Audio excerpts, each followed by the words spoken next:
Ah, parfait. C'est good. Je vais toucher un truc sans faire exprès. Vous me dites si c'est mieux. Normalement c'est bon. Allô, allô. Hop là. Je vous prie de m'excuser. Ah oui, c'est bon. Putain, je suis tellement un technicien, c'est fou en fait. C'est fou d'être technicien à ce point-là en fait. Reprenons depuis le début. Je vous propose qu'on refasse le début du live parce que ça n'a pas marché.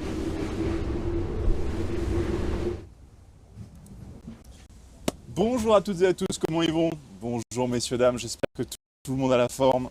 J'espère que vous allez bien, que vous avez passé un bon début de journée. Bonjour à Moll, Cocoon Raccoon, Yvette bien sûr, bonjour à la fils, bonjour tout le monde. Oh là là, j'espère que tout le monde a la forme.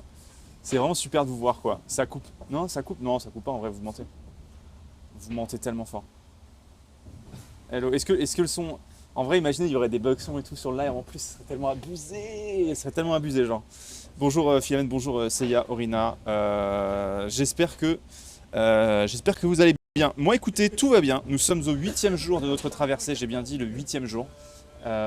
Puisque puisque nous nous rapprochons, vous le voyez sur la minimap, des côtes anglaises.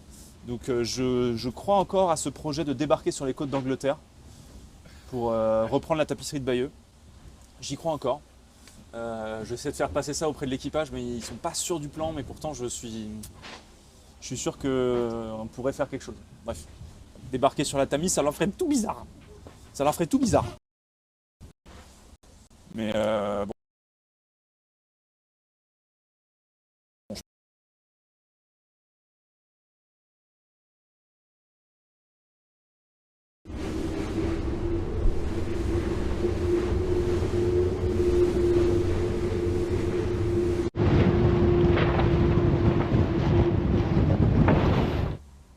Bah, alors. Ouais, relative. Relative. Vous voyez, on parle des Anglais, tout de suite on est censuré. Donc ça me fout en l'air. Ça me rend triste. Ça me rend très triste. Écoutez, nous, hier, on a regardé le match de Vannes hier. Putain, on s'est régalé. On a regardé le match de Vannes parce qu'il y a des aficionados de rugby sur le bateau. Donc on a regardé la magnifique victoire du RC Vannes face à Grenoble hier. Absolument délicieux. Donc c'était vraiment vraiment chouette. Et punaise, et d'ailleurs, sachez que, vous savez, Bonjour David, comment ça va? Ça va super, ça va très bien. Et donc, punaise, aussi mauvaise nouvelle, je suis trop deg. Hier, c'était la finale de la coupe, enfin, on va dire c'est la coupe Grey hier, donc c'est la finale du championnat de football canadien, donc qui ressemble beaucoup au football américain. Et vous savez, dans le documentaire qu'on a réalisé sur l'histoire du Québec, on a interviewé au début de la vidéo Marc-Antoine Decoy, qui est joueur pour les Alouettes de Montréal. On était allé à un entraînement des Alouettes, etc. C'était vraiment trop bien, rencontrer l'équipe, Sem en plus qui est une vieuse, c'était vraiment réussi. Et malheureusement, les Alouettes ont perdu hier à la Coupe Grey. Et ça, c'est dommage. Après avoir gagné il y a 2 ans, en 2023, ils perdent là. Ils ont perdu face à Saskatchewan. Bon, c'était un peu dur. Tu as senti que Saskatchewan était bien meilleur. Et donc un peu triste pour les Alouettes de Montréal. Voilà, qui perdent en finale du championnat. Bonjour. Alors ça te... Donc ça y est, tu vois la Riven. Oui. Un peu triste pour nos amis des Alouettes. Mais bon, ils reviendront plus fort l'année prochaine. Mais c'est vrai que j'ai essayé d'initier un petit peu, notamment Léo, au football américain, parce que c'est vrai que c'est un sport qui est quand même un petit peu particulier, qui n'est pas trop regardé en Europe, etc. Donc moi j'avoue que je regarde un petit peu, j'aime bien.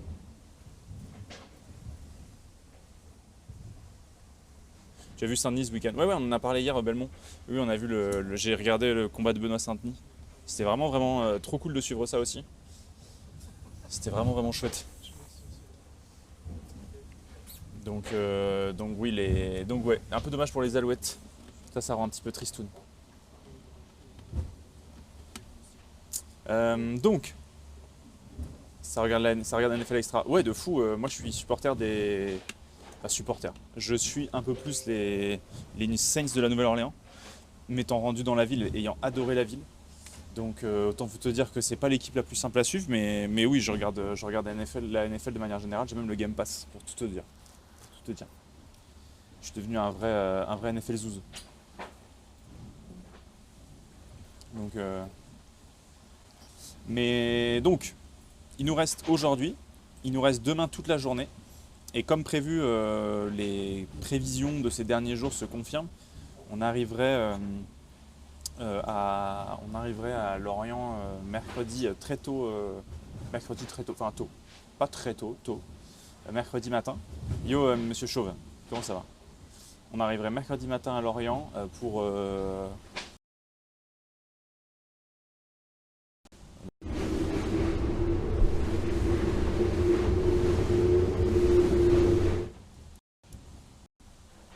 Non, c'est bien mercredi. C'est mercredi. Ouais, ouais, je l'ai pour le coup, Civil, qu'on dit que ça va être mercredi. Je vais changer la commande du coup. Ouais, ouais, c'est mercredi, tout à fait. Mercredi matin. Merci beaucoup de changer la commande.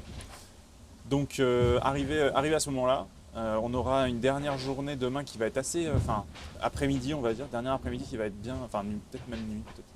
Parce que là, on va dire qu'on est sur un rythme, et vous le voyez, plutôt tranquille. La mer est très plate en plus de ça, il n'y a pas beaucoup de vagues. Donc, c'est un vrai plaisir, c'est très agréable, mais on n'avance pas beaucoup. Mais à partir de demain après-midi, on déclenche la nitro et c'est Need for Speed en fait. À partir de demain, on met des néons sous le bateau et puis on va plus vite. Tu vas changer, faire un collier de barbe sans moustache du coup. Putain, j'avoue, je vais faire ça là comme ça. Là.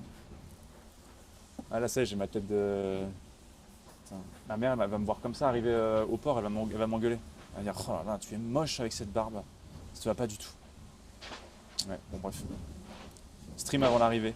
Bah, on va voir si c'est possible. Le seul truc en fait, la seule chose c'est qu'avant une arrivée, il y a beaucoup beaucoup de choses à faire. Et ce serait cool de streamer l'arrivée. Mais la réalité étant que il y a beaucoup de choses à faire à une arrivée, des choses à ranger, etc. Et que si je suis avec mon téléphone en train de être en mode let's go la team, j'espère que vous allez bien, et que tout le monde autour de moi bouge, fait des trucs, je vais me sentir un peu coupable. Il est fort possible que je sois en mode oh non les gars, faut bouger cette voile qui est super lourde, je peux pas vous aider, j'ai le téléphone dans la main, c'est trop bête. C'est vraiment bête. Salut, je ne te suis pas du tout, mais je connais bien Thomas. Embrasse-le de ma part, de Brieux. Bah écoute, bravo de proposer ce genre de content. On connaît pas trop sur Twitch. Bah écoute B2G. Dès que je verrai Thomas demain, je lui dirai. Je lui dirai avec plaisir. Mais tu l'as vraiment fait le retour en bateau? Bah alors non, en fait, il y a un hélico qui vient me déposer tous les matins, qui récupère après chaque live. Et effectivement, qui fait l'aller-retour entre la côte et le bateau. C'est une petite logistique, mais on s'en sort pas trop mal. C'est assez difficile à mettre en place les premiers jours. Mais après, une fois qu'on a pris le coup, qu'on connaît bien le pilote, qu'il a l'habitude de se poser sur le filet, ça va vite. Au pire, go faire une capsule quand tu as des moments de pause. Oui, voilà, je pense que ce serait plus simple. Mais bon, je vais en parler à l'équipage. Comme ça, je pourrai éviter de faire trop de trucs à l'arrivée aussi.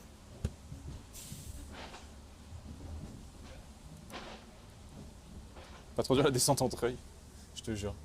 Mais non, non, ouais, on va le faire, hein, punaise, on va traverser l'Atlantique. Hein. On n'est pas encore arrivé, il nous reste, comme je dis, il nous reste encore aujourd'hui et demain, mais punaise, c'est fou quoi. C'est fou, c'est fou. Là, je peux pas vous cacher qu'il y a un peu de fatigue qui s'installe depuis hier, je pense. Et paradoxalement, je dors mieux, mais du coup, c'est plus dur de se réveiller. C'est-à-dire que tu dors plus profondément, mais du coup, quand tu te réveilles, tu fais des nuits de 2h30 à chaque fois étalées dans la journée. Oh là, je peux vous dire que là, du coup, je me suis endormi à, je crois, 2h cette nuit. Je me suis réveillé à 4h. De 4h jusqu'à. Attends, c'était quelle heure? 4h jusqu'à 8h, 9h, je crois. 8h30, je pense. Et où c'était dur, hein. Franchement, je vous dis, je piquais du nez, c'était horrible. Je dormais bien même. Dans un des sièges qui est derrière. Et ensuite, donc du coup, un peu voilà, sur le pont si jamais il y avait besoin. Et ensuite, de 9h jusqu'à 8h45 jusqu'à 11h, quoi. À peu près.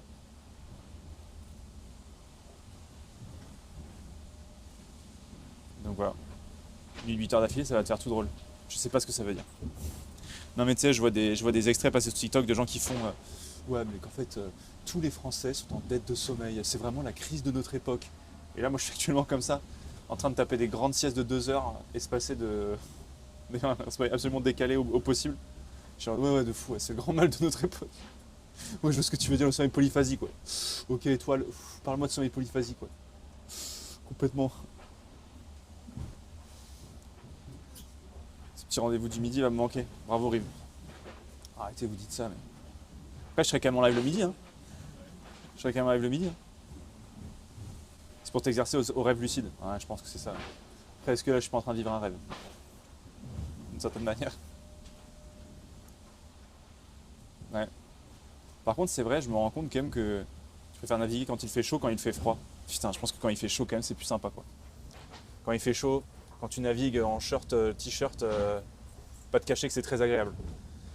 À partir du moment où tu commences à mettre, là, j'ai 3 couches là, que t'as froid dans le bateau et tout, c'est pas drôle, hein.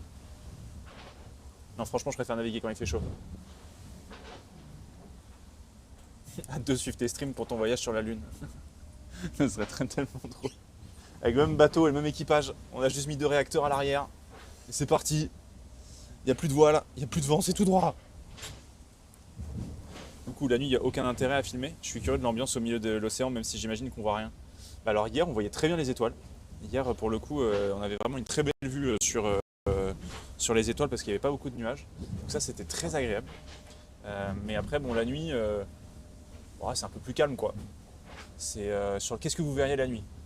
Ben, effectivement, dehors, il fait plus froid. Du coup, les gens, tu sens que ça somnole un petit peu plus. Tu verrais, peut-être Léo et moi, je vais vous faire une petite game de TFT de temps en temps. Et après, certains lisent. Ouais, c'est plus calme, c'est différent. C'est différent. Mais ça pourrait. Mais en fait, on réfléchissait, je me disais, putain, elle avait 24 heures et tout ça sur le bateau, ça pourrait être bien. Mais c'est vrai, il y a ces petits moments de pause, et si tu fais que du live tout le temps, tu perdrais un petit peu le côté magique du truc. Mais c'est vrai qu'on voit très bien les étoiles de la nuit, ça c'est un ça c'est un vrai truc pour le coup. C'est tout, je dois dire, c'est tout à fait vrai. Quand je vois ce que tu fais depuis ces dernières années, ça fait penser à la vie rêvée de Walter Mitty. Ah ouais? C'est-à-dire? Ouais, mais tu animes pas quoi, t'as juste de live. Ouais, mais ce serait pas bizarre. Ça fait un peu. Ouais, je sais pas. C'est bizarre si t'animes pas quoi. En fait, je pense ça à 24-24, mais il y a juste des moments où. Bah, des fois, bah, la vie elle est un peu. Enfin, la vie à bord, bah, il se passe pas grand chose quoi. Dans l'absolu, on est juste. Ça.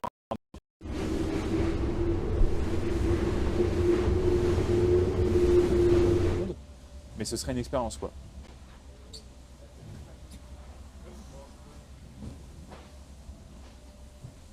Il y a bien des gens qui regardent des streamers dormir. Putain, c'est vrai ça. C'est tellement vrai.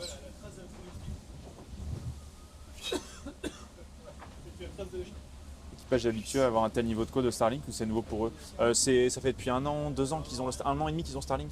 Donc non, c'est un peu nouveau. C'est un peu nouveau, c'est un peu nouveau. Ça, vous arrivez en Bretagne et aujourd'hui c'est le premier jour où il commence à vraiment faire froid. Ouais, ouais, demain il va faire froid, là on va se les peler et on va aller vite. Donc on va avoir doublement froid. Avec le vent qui vient te frapper, te gifler. C'est exceptionnel. On va avoir très froid, mais bon, c'est comme ça. On a le bonnet, on a les couches. J'ai encore des lycras s'il faut. Ça va le faire. Nous, il fait froid, mais ça va. C'est pas abominable encore. C'est pas abominable. Mais non. Mais non, en tout cas, aventure de dingue. En tout cas, bah, pour ceux qui rejoignent,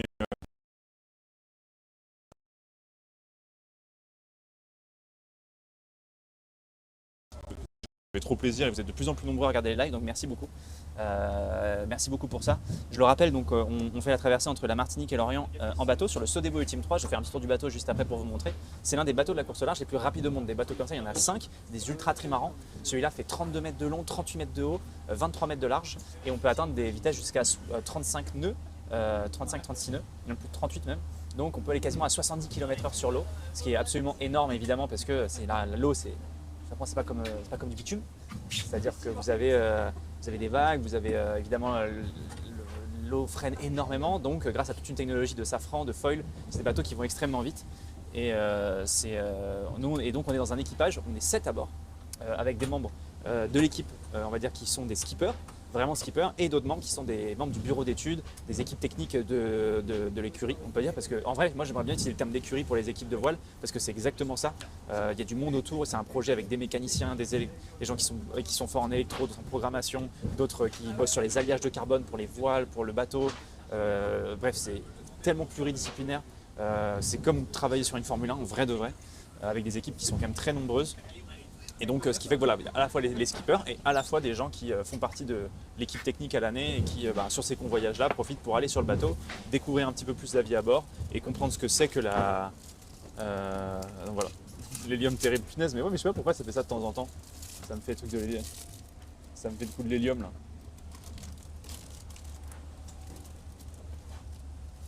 C'est toujours le cas? La voix est normale chez moi. Non, non, il y a. C'est revenu. Des fois, ça dure. Ouais, j'ai une voix d'hélium des fois. Pendant 4-5 secondes. Quel plaisir. Là, il y a Léo qui vient de me proposer un morceau de 4 quarts. Un seul regard a suffi. Un seul regard de. Merci Léo.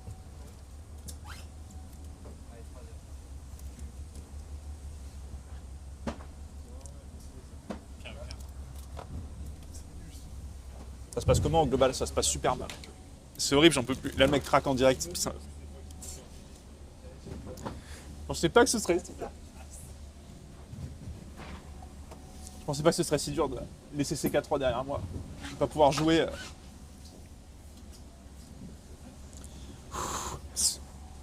Et c'est ok. Et c'est ok.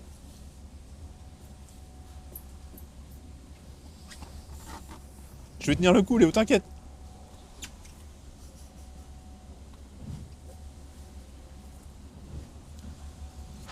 Putain, ça a changé. Depuis qu'on s'est mis à chier sur le filet, les choses ont changé. L'ambiance, elle a changé, je vous le dis. Depuis que j'ai vu François aller chier sur le filet parce qu'on n'a plus de pape de biodégradable, moi je vous le dis, l'ambiance, elle a changé. L'aventure a commencé là, quoi. Pour moi, la traversée a vraiment commencé à ce moment-là. Putain. Ça, c'est dur. Il y a un monde où vous tombez sur un caillou que vous colonisez. T'imagines la folie? Mais tu sais que si on tombe sur. Par contre, vraiment, la loi internationale dit que si tu tombes sur un territoire qui n'est revendiqué par aucun État, que tu poses ton drapeau, c'est à toi. Je te jure. Bon, tu m'attrapes au Sodebo. Et voilà, le pays des sandwichs triangles. On ne peut y consommer que des sandwichs triangles et des salades César. C'est notre hostie. Avec Sodebo City. Et Léo qui dit, mais c'est génial, c'est une super idée. Avec un petit drapeau Sodem là. Là tu vois, moi j'ai déjà un drapeau Sodebo dans le chat. Alors on fait ça et c'est nickel. Je suis pas sûr qu'il reste des terres non revendiquées. Alors sachez que si, en 1992, si je dis pas de bêtises, il y a un territoire entre... putain, je crois que c'est entre... Ah putain, il y a un tout petit territoire qui a été revendiqué dans les années 90 encore. Si, c'est entre la Croatie et la Serbie, je crois. Enfin bref, dans un des deux pays des Balkans, depuis la fin de la Yougoslavie. En fait, il y avait une toute petite bande de terre en Croatie qui n'était pas revendiquée, ou en Serbie peut-être. Et genre, du coup, il y a un mec qui est arrivé, il a planté un drapeau, et depuis, c'est devenu un micro-état qui s'appelle Esperanza ou Esperantis, un truc comme ça, quoi. Je travaille au siège Sodebo pour ma part. Ah bah voilà, bah parfait. Tu veux être Premier ministre Tu peux être Premier ministre. Dans le Pacifique, il doit bien y avoir des bouts de cailloux, non? Ouais, je te jure. Non, mais c'est fou par contre. On est tombé toujours. Alors, on faisait la carto. Enfin, on faisait. Oh là là, je me suis inclus alors que pas du tout. Léo faisait la carto. Je le regardais faire la carto. Et en fait, on regarde par où nous fait passer le routage, donc un peu ce qu'il nous préconise. Et là, on voit, au milieu de l'océan Atlantique, au milieu de nulle part, en fait, sur les cartes, ce qu'il faut se dire, c'est qu'on a l'indication de la hauteur du fond. Donc évidemment, au milieu de l'Atlantique, tu as 4000 mètres de fond un peu partout, 8000, enfin bref, c'est évidemment des fonds énormes. Il y a un an, il n'y avait que 5 mètres de fond. Et en fait, c'est un ancien volcan, enfin c'est un volcan endormi, et c'est une cheminée de volcan, quoi. Et vraiment, tu avais cet endroit-là où tu avais 5 mètres de fond, et on s'est dit, punaise, c'est horrible parce que si on passe là, le bateau s'échoue. Enfin, du coup, on tape et on casse le bateau. Enfin, je trouve que la coïncidence était vraiment dingue.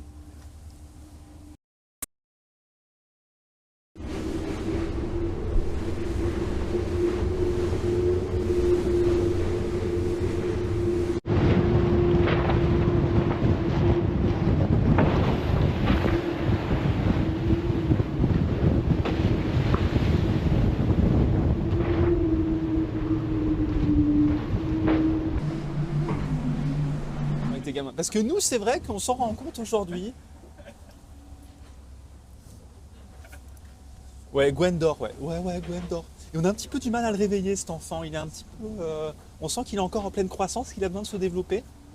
Et c'est vrai que l'autre jour, quand Gabi est descendu le chercher pour nous filer un petit coup de main sur un petit truc électrique et qu'il a fallu lui arracher la moitié de la jambe pour qu'il se réveille, c'est vrai que ça nous a mis un petit coup de stress, quoi.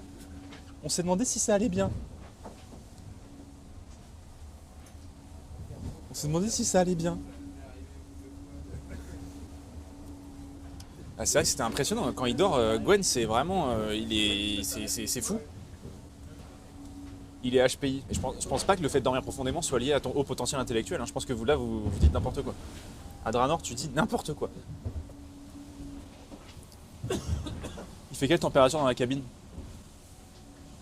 Je sais pas, il fait 18 degrés, hein, un truc comme ça. Ah, peut-être j'abuse. 15 degrés. On met des bonnets et tout, je dis il fait 18 degrés. Oh là là. Quel menteur. Ouais, Il fait 15. 20. Ouais, il fait 22, je pense. Non, il doit faire 15 degrés, ouais. Je pense. Ciao Freddy. Mais ouais, il fait un peu frais. Petit 25 au calme. C'est pour ça que je mets le bonnet, quoi. Classique. Un petit classique. Si tu te concentres, tu penses que tu peux voir les côtes irlandaises de là?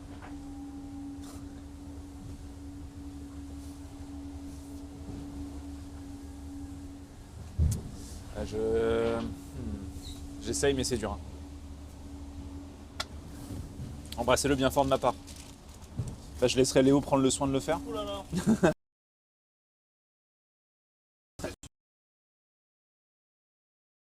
Pour le réveiller.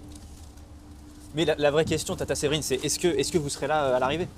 C'est ça la question. Parce qu'on serait presque, on se demandait tous si vous seriez là parce que vous avez tellement été présente tous les jours que nous ici on est dans le Loiret, il fait 5 degrés. Ah ouais, c'est fou. Il fait plus chaud dans la cabine que dans le Loiret. Non, les BG, c'est pas vrai, Tata Séverine, est-ce que vous serez là? Parce que c'est vrai que quand même vous avez été un personnage demandé et réclamé par le chat. C'est assez fou.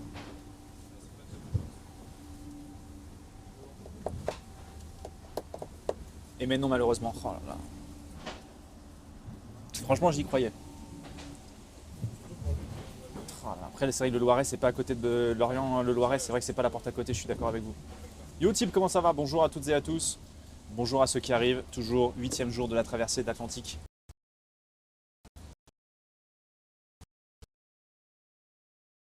On va traverser l'Atlantique à la voile.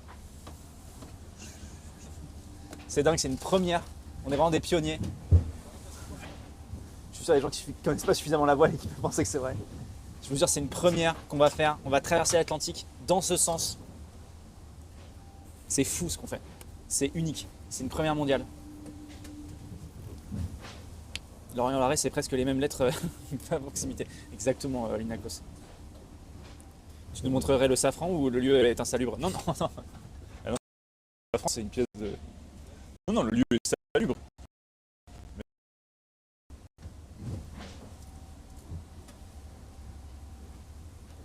Première fois avec un monocle.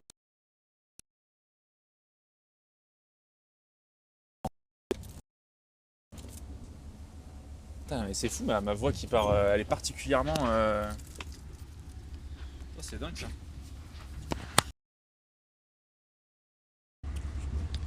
Je suis pas sûr que ça vienne des micros. Je pense que ça vient du fait qu'il y a des petites désynchronisations entre le serveur et moi, et du coup ça crée ces petits moments de voix de Michou là. On adore Michou, hein, bien sûr. T'as pas tout le matos, on entend ta vraie voix. Ah mais oui, en fait, la voix de Michou, vous pensez que c'est ma voix avec l'hélium, vous pensez que c'est à cause du micro, mais c'est ma vraie voix en fait. C'est juste que quand je suis à la maison, j'ai mon setup, ma carte son, avec les graves qui sont un peu travaillés, etc. C'est vrai que la voix aiguë, ma voix Michou, c'est ma vraie voix de base.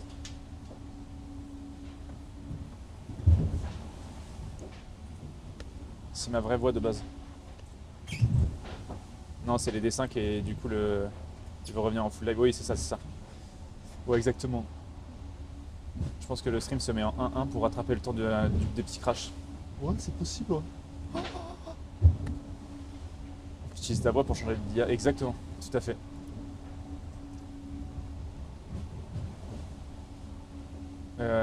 et c'est fait que vous soyez en plein océan doit jouer un chouïa, non? Sur le fait que j'ai la voix aiguë? Je pense pas. Je suis pas sûr que ça change ma voix, le fait d'être au large. Je suis pas certain, les amis. On n'a pas un couscous lyophilisé, quelques sandwichs triangles, les supérieurs. Ah, c'est vrai que si on pouvait négocier à Séverine une petite absence, ça pourrait être bien. On leur offre un petit couscous lyophilisé.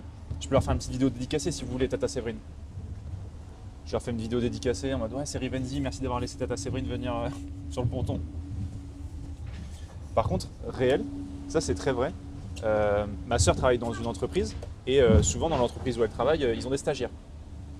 Et une fois, il y a un stagiaire qui arrive et tout, et bah, évidemment, tu parles un peu de la vie, machin, ce qui se passe, etc. Et elle apprend que le stagiaire regarde Twitch.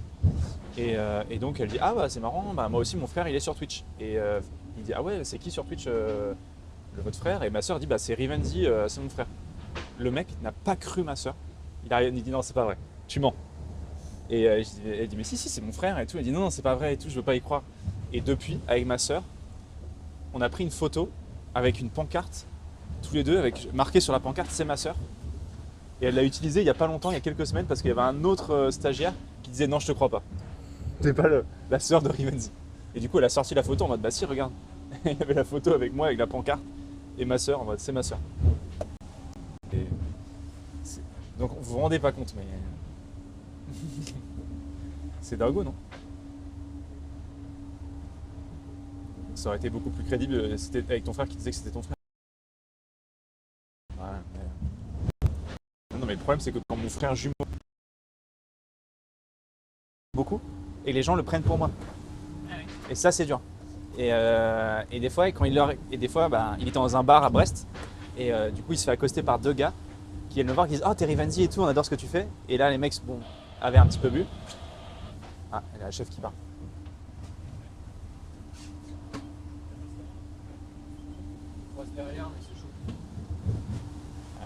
On va parler de ça d'ailleurs. Je pense qu'on va faire un petit point avec Léo sur ça. Ton jumeau, il a aussi la voix de Michaud. Et donc, en fait, l'histoire, c'est que. Donc il y a mon frère qui. Donc les mecs viennent accoster mon frère, ils avaient un petit peu bu, etc. Et du coup, il leur dit ah, t'es Rivenzi, on aime bien ce que tu fais. Et mon frère leur dit non, c'est pas moi, c'est mon frère. Et là, les mecs continuent la grappe pendant je ne sais pas combien de temps en disant ah, mec, mais si t'as pas envie qu'on te parle et que t'as pas envie qu'on te dérange, il n'y a pas de souci. T'en fais pas, il n'y a pas de problème, on comprend. Et il dit non, non, mais il n'y a pas de souci. Il dit t'en fais pas, il y a pas de problème. Non, non, mais si tu veux pas qu'on te dérange, je comprends. Et mon frère a dit non, non, mais je vous jure que c'est vrai, c'est mon frère. Et je vous jure, ils ont parlé ensemble pendant 5 à 10 minutes, et c'est très long, pour essayer de leur faire comprendre qu'il était mon frère. Et il a fini par sortir une photo de moi et de lui pour dire regardez, c'est bien, regardez, on est bien deux sur la photo. Bref, l'enfer. Et à la fin, les mecs leur ont dit ah putain, bon bah dommage, si t'avais été le vrai, on t'aurait payé un coup. Et ils se sont barrés. Ça, c'est coup dur.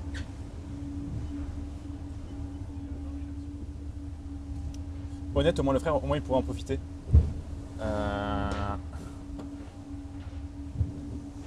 Alors sachez que mon frère a déjà pris des photos parce que des fois il a vraiment la flemme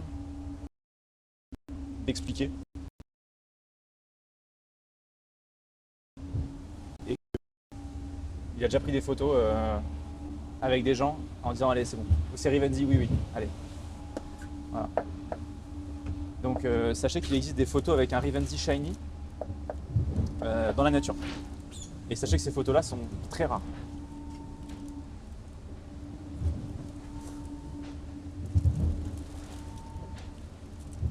Tout ce lore jusqu'au pour éviter de faire les fans dans les bars de voir. Mais non, mais c'est vrai. Mais voilà, donc il existe le Rivenzi shiny et vous pouvez tout à fait en profiter. Nakatao, c'est le cascadeur de Rive. Putain, c'est tellement ça. C'est tellement vrai. Putain, j'ai pris un énorme morceau de 4 quarts là. Bam.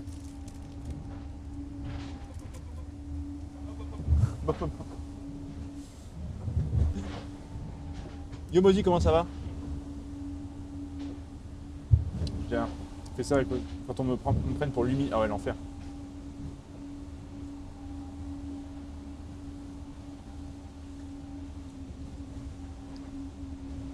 Enfin, on va le serrer.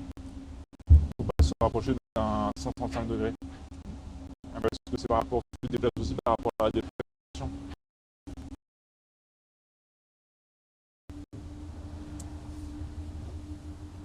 Et pas trop froid en vrai, je me suis pelé le cul cette nuit.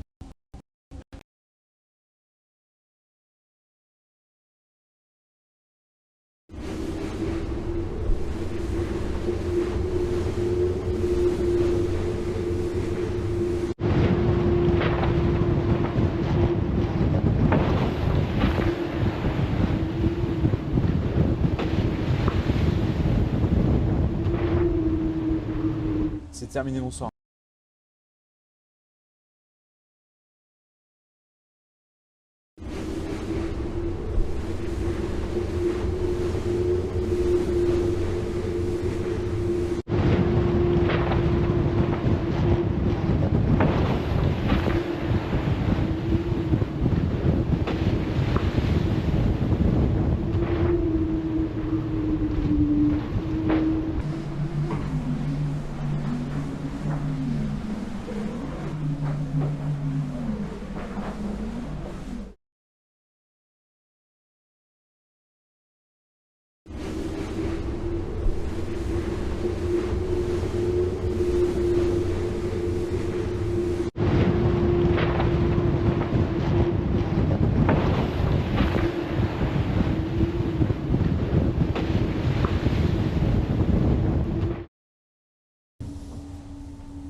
Relative.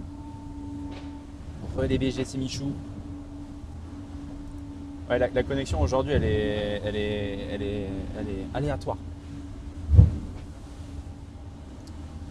Ça a une bonne capacité de s'arrêter ou éviter un bateau en cas d'obstacle. Mais on va en parler en vrai, parce que là, on commence à arriver dans des zones où, pour le coup, on était relativement solitaire. C'est-à-dire qu'on croisait de temps en temps d'autres bateaux, etc. Mais c'était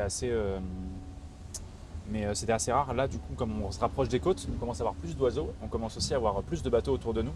Donc là, on a eu un appel à la radio là, à l'instant, justement parce que pour voir comment est-ce qu'on gérait les croisements. Mais ça pourrait être cool qu'on en parle. On va peut-être essayer d'en discuter un petit peu tout à l'heure. Ça a dû être dit, mais ça représente quoi les badges sur la gauche? Les badges sur la gauche. C'est la map. Comment est gérée l'eau de la consommation à bord? D'où provient-elle? Eau potable pour boire, vaisselle, etc. Citerne à bord, désalinisateur, bouteilles. Bravo pour la traversée et merci de vous la partager, c'est très cool à suivre. Merci beaucoup Octolix. C'est un système, alors nous on a amené des packs d'eau à bord, mais il y a aussi un système de désalinisation qui existe pour justement permettre de récupérer de l'eau potable et douce sur le bateau. Et sinon pour la vaisselle on utilise souvent quand ça va dépendre de la vitesse du bateau aussi ça. On utilise directement une pompe qui va aller récupérer de l'eau salée et en fait on fait beaucoup de choses à l'eau salée. Certaines douches on le lave à l'eau salée, on rince à l'eau douce pour limiter l'utilisation de l'eau douce. Et parce que c'est vrai qu'au milieu de la mer, on a un peu plus d'eau salée quoi. Un peu droite au-dessus de la map. C'est... attendez. Je vois pas de quoi vous parlez. Les badges. Là, de quoi on parle? Ah bah c'est les données de navigation quoi. Données de navigation et l'heure. Voilà, en gros. Ah les badges, pardon, là, ici. Oh, excusez-moi, je croyais que vous parliez de l'overlay. Excusez-moi, je suis confus. Alors les badges,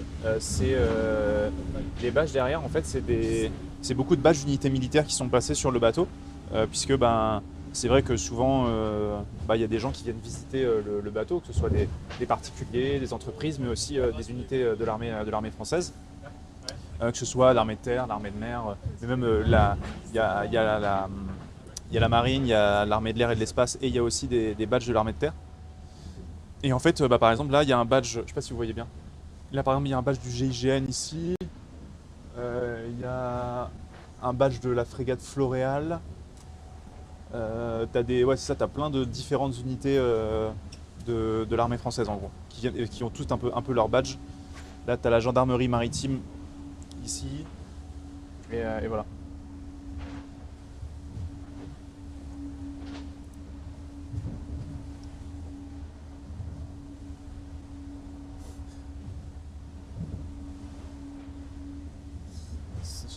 J'adore, chaque jour il se loup-de-mérise, la barbe, le bonnet, le boucher en même temps que le bateau, les anges général.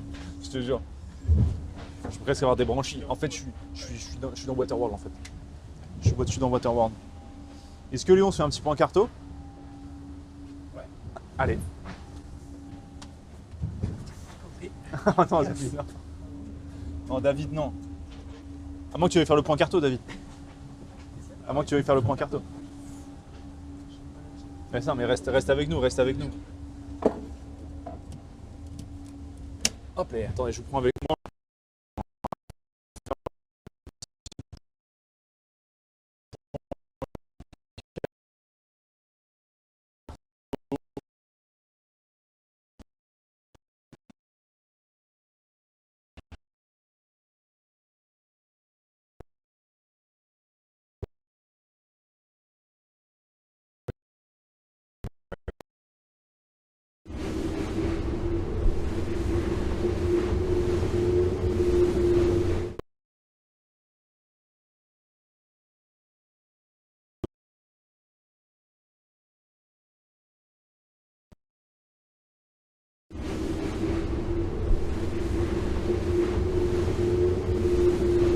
Il aura un perroquet.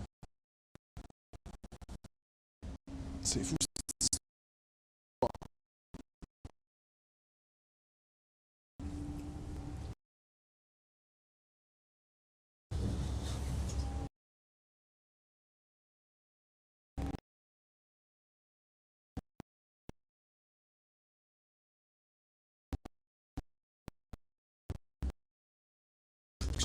David, peur.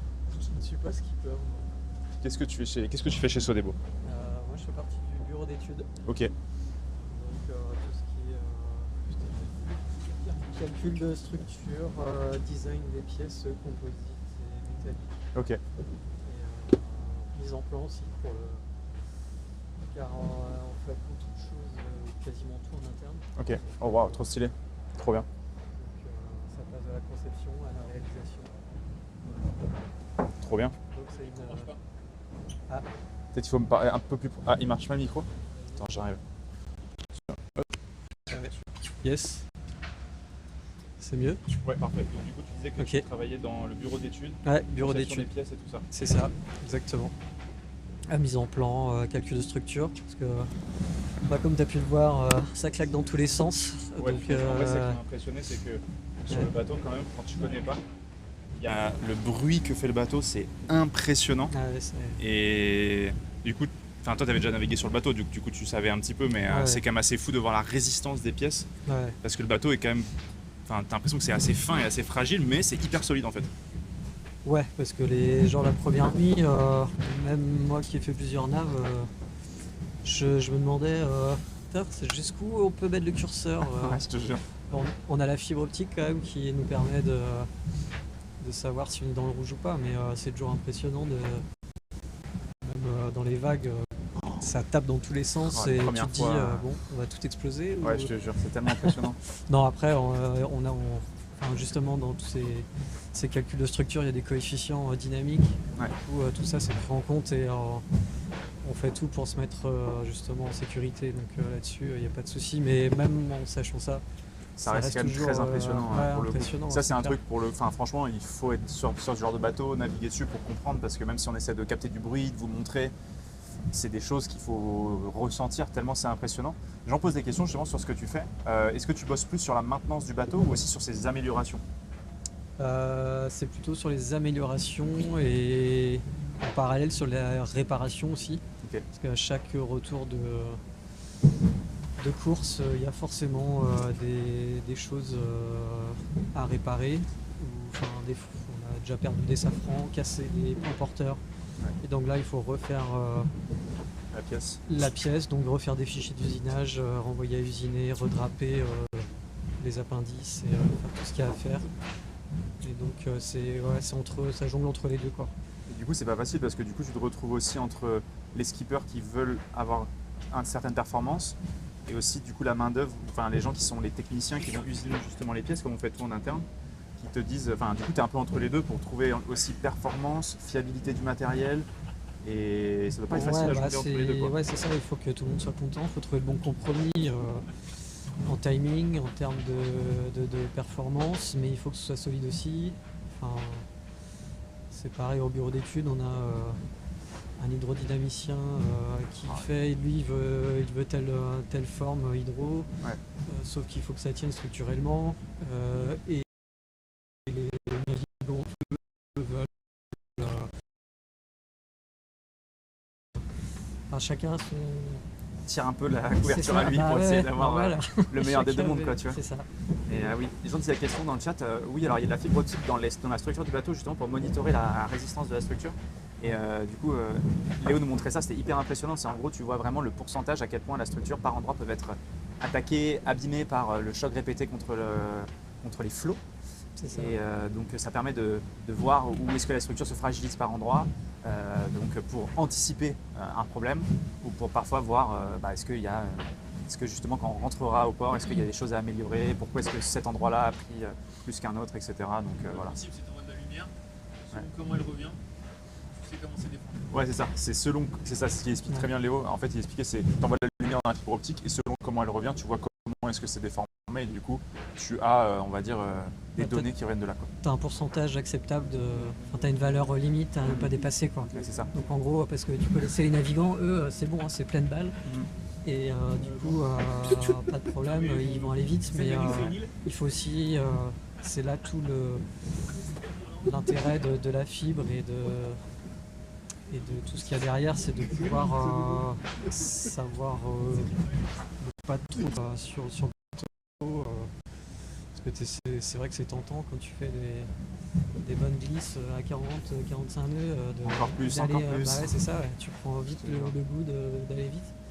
Clairement. Mais il faut pas oublier que le bateau il morfle aussi et justement ces alarmes là permettent de mettre le haut là, dire attention, là on lui tire trop sur.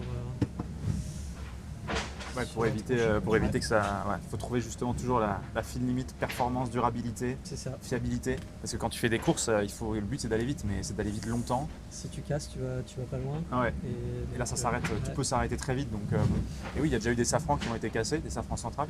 Lors de la tentative du Jules Verne l'année dernière, il y a 1 ou 2 safrans qui ont été cassés. Ouais, c'est ça.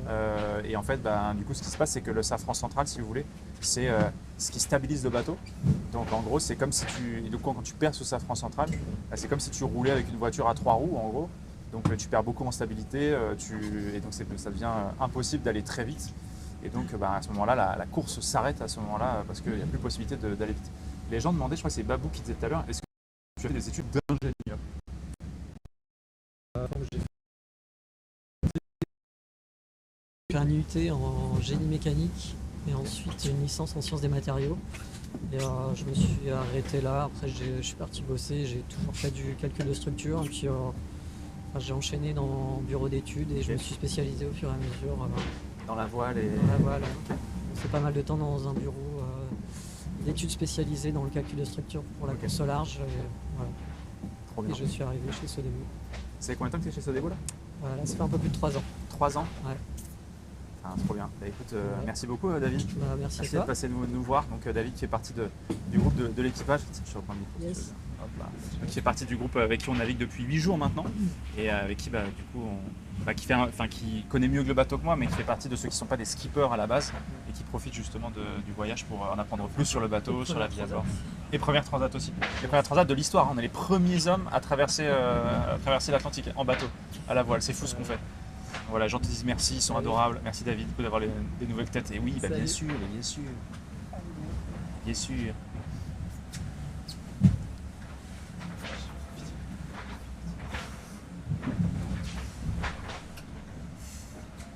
On va pouvoir faire le point. Putain, c'est vrai, c'est ce que j'allais dire. Yo, Salut. ça va? Ouais, grave. Je t'ai fait un ça va là, Orelsan, ça va? Ça...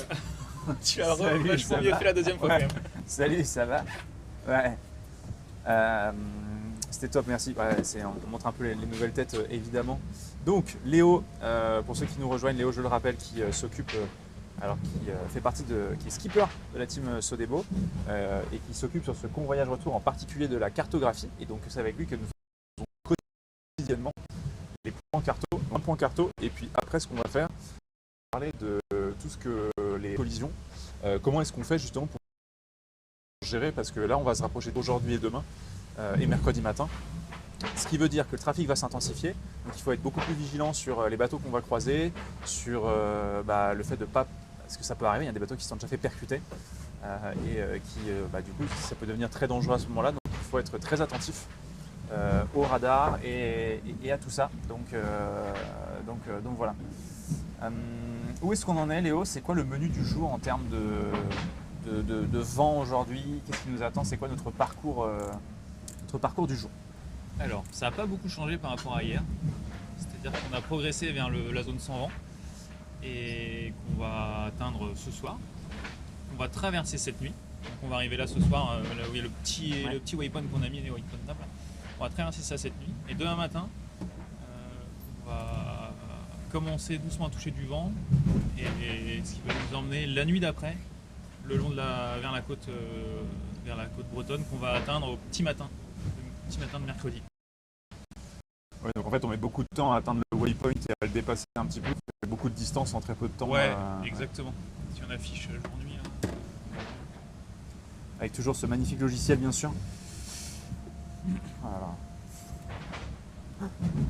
Nickel. Mais il y a toutes les infos après. Tout ce qu'il faut, ouais. On a toutes les infos. Donc il y en a un qu'on peut enlever, celui-là.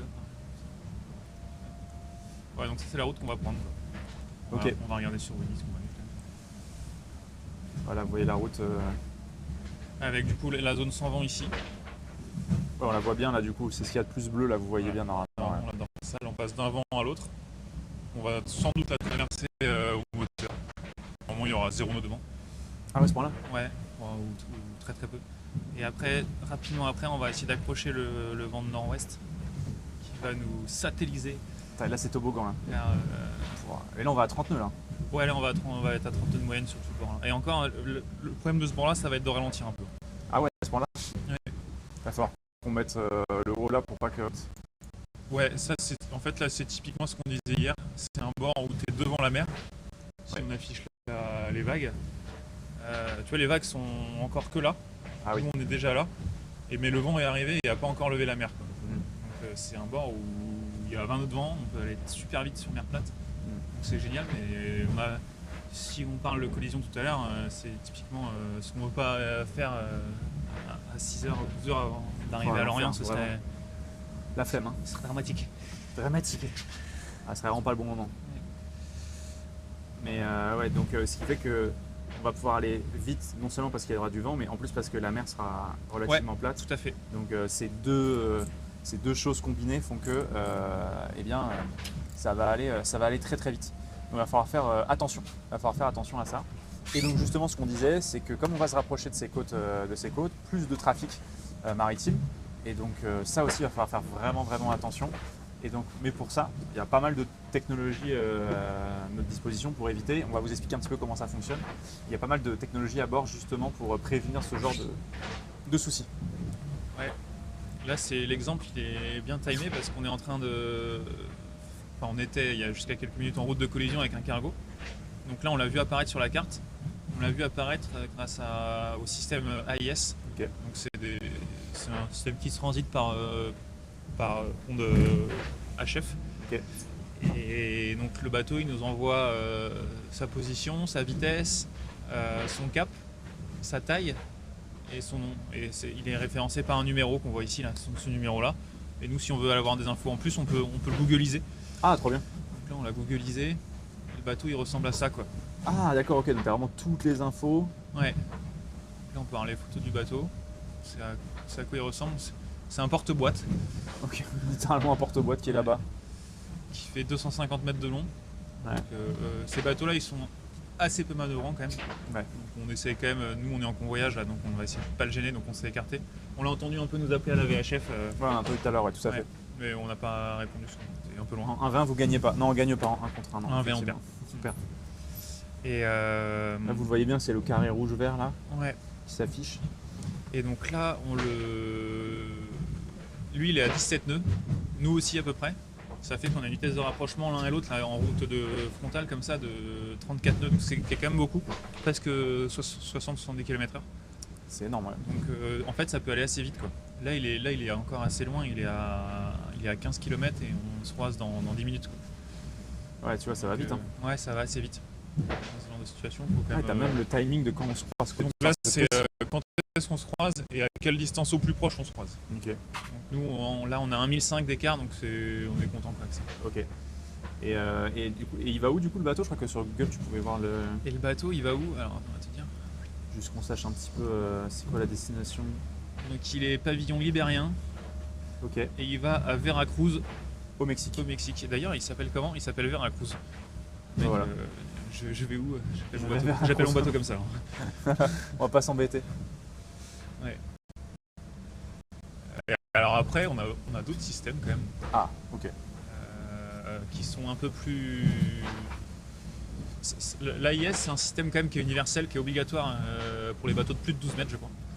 Ok. Et donc ça, c'est quand même l'outil numéro 1. Mais en fait, ça nous indique pas tout ce qui est pas électrique, ou enfin, ce qui est une bille de bois ou un container qui flotte ou plein d'autres choses qu'il peut y avoir dans l'eau. On le sait pas avec ce système-là. Un radar après, qui est là-haut. Là, on peut zoomer. On voit le bateau d'ailleurs.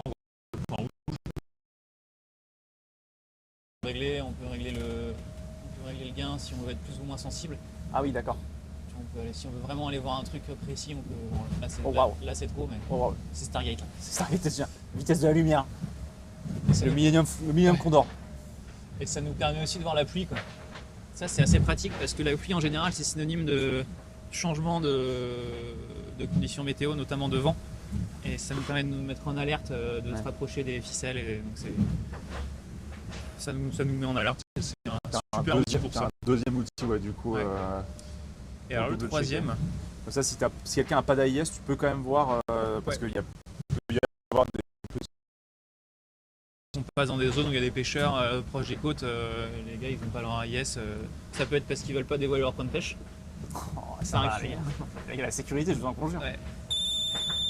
Voilà. Ça c'est Oscar qui sonne. Et le troisième outil c'est Oscar. Ah. Oscar c'est si on a des caméras en tête de main. Ah. Waouh. Donc on voit. Donc là il est petit le bateau mais on le voit ici en fait. On le voit là-bas. Et on peut aussi l'afficher en. Alors là il faut le trouver. Je pense qu'on est un peu loin, quand on va se rapprocher on va réussir à le voir, mais on l'a aussi en thermique pour la nuit quoi. Ah ouais. Et en fait ça c'est résumé sur une interface type radar aussi. Ok.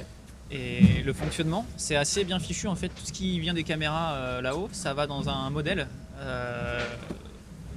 IA qui a été incrémenté au fur et à mesure des navigations. Nous dès qu'il y a une fausse détection on tag pour alimenter justement cet algo et faire progresser l'ensemble du système. Okay. Et maintenant ça devient quand même assez fiable pour tout ce qui est en surface de l'eau, en tout cas, tout ce qui dépasse de l'eau. Et c'est incroyable quand ouais, même. c'est vraiment assez ça bien progresse, fichu. etc. Ouais, vraiment tu multiplies les sources de vérification. Quoi. Voilà, tu n'as plus que ouais. l'AIS, tu as aussi le radar et maintenant tu as aussi une sorte de vigie. Ouais. Elle va jusqu'à combien de mètres la vigie? Là je vois 1500 mètres sur le. Ouais, alors là, j'ai pas les traits on le voit affichés. Ouais, je pense que c'est 1500 mètres. Alarme, tu peux choisir. Je sais plus combien, je crois que c'est 1500. Ouais, t'as raison. Mais en fait, 1500 mètres à 35 nœuds, c'est pas tant que ça. Quoi. Oui, c'est C'est-à-dire que tu peux, même si un truc qui pop à 1500 mètres, à 35 nœuds, il faut se jeter sur la barre. T'as déjà eu des moments un peu chauds avec des. Parce que je crois que quand du coup ça se passe comme ça, peut y avoir des appels à chef justement si les routes se croisent en mode bon, est-ce que c'est nous qui bougeons, vous, un tel ou un tel. Ouais. Est-ce qu'il y a déjà eu des moments où. Enfin, ça se passe comment déjà, les relations en général avec les cargos? Est-ce que ça discute bien? Est-ce que des fois les gens répondent pas? Enfin... Ouais, ça dépend des fois. Quoi. Il y a des compagnies avec qui ça se passe bien et d'autres avec qui ça se passe moins bien. Mais bon, après on fait toujours en sorte, nous qui sommes plus manœuvrants, d'éviter. Le plus problématique, c'est quand on est en course et qu'on va absolument pas perdre 200 mètres. Après, on met pas en risque le bateau. Hein. Thomas, il a eu un gros souci avec une collision une fois sur la route du Rhum 2014. Ok. Il est rentré en collision avec un cargo justement. Oh, wow. Et donc il a éclaté tout l'avant du bateau. En fait, il a eu un problème à les gérer en bas, sur un problème d'énergie sur les batteries. Donc il est descendu dans la cale comme nous on descendrait en bas. Et et le pilote était réglé en mode vent. C'est-à-dire que le pilote suit un angle avec le vent. Ouais. Donc si le vent tourne un peu, le bateau tourne un peu. Et il s'est retrouvé en route de collision, franchement. Et tout ça pendant qu'il était en bas, quoi. Et donc il est remonté et il a vu, il était déjà sur le nez du cargo. Oh la Là, vache. ouais, c'est un. Putain, ça aurait pu être dramatique. Ouais. Hein. Oh la vache. Et Oh, après, la la frayeur. dernière histoire en date qui est aussi un peu qui fait froid dans le dos, c'est sur une course en classe 40 cette fois là. Ouais. Où, Petit bateau monocoque, ouais. Petits bateaux monocoques qui sont en train d'arriver en Martinique là. Là cette fois tout le monde s'était bien parlé à la VHF, sauf que le mec à la passerelle du cargo a dit non mais je vous crois pas que vous soyez un bateau à la voile de course, vous allez trop vite, c'est pas possible quoi. Et donc le mec a pas dévié sa route, il a coupé le classe 40 en deux. What Ouais. the fuck. Ouais. Ouais, c'est terrifiant. Non mais les images elles sont What? incroyables. Parce que c'est vrai que en même temps je me dis qu'est-ce qu'ils doivent se dire les gens à l'AIS quand tu sais, tu vois l'ultime débouler à 35 nœuds, c'est de se dire mais qu'est-ce que c'est que ce truc qui est à 35 nœuds au milieu de l'océan? C'est que dingue. Oh waouh les images. Ouais, ça c'est le bout qui restait quoi. Oh. Ah waouh. Oh waouh. Ouais, ça coupé par le cargo. Littéralement découpé en deux. Ouais. Ah ouais. Et donc là le cargo s'est barré en plus quoi. Ah et le cargo s'est barré? Ouais, le commandant il a fait route. Oh waouh. Mais c'est super parce que du coup il y a non-assistance Ah bah là, il y a à personne en danger, quoi, des difficultés, etc. ouais. Quoi. Ouais. Le gars il va peut-être ouais, je pense qu'il va être jugé enfin, ça va peut-être pas très bien se passer pour lui. Non. Ouais, je pense. Les volets sont prioritaires. Non, il n'y a pas de priorité. Enfin, c'est un peu. Faut essayer de voir. Sur un bateau à moteur qui fait foi. Il y a quand même des zones, notamment à l'approche des côtes, sont ce qu'on appelle les rails. Ouais. Donc là, par exemple, si on zoome, là, on est proche de la Bretagne ici. Non, ouais, ici, ouais, ok.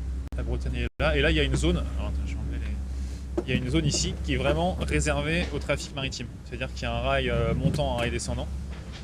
Et donc là, c'est l'autoroute vraiment pour les bateaux. Ça permet de les écarter de la côte, notamment pour ceux qui transportent des cargaisons dangereuses. Oui, ok. Comme il y a eu avec la Moco Cadiz. l'Erika, ok. avec toutes ces histoires-là. Et d'ailleurs, si on zoome, en fait, là, il y a un autre petit rail, je sais plus, c'est ici, qui est réservé aux cargaisons non dangereuses. Ok. Et les cargaisons dangereuses, elles sont dans les deux gros. Quoi. C'est littéralement une autoroute des mers, quoi. Ouais. Et donc nous, là-dedans, on n'a pas le droit de naviguer. D'accord, ok. On peut, en cas de force majeure, le traverser au plus court, mais c'est un peu proscrit quand même. Ouais, c'est toujours à éviter pour la Virtual Regatta. Ouais, dans Virtual Regatta, je crois que tu as ces zones d'exclusion.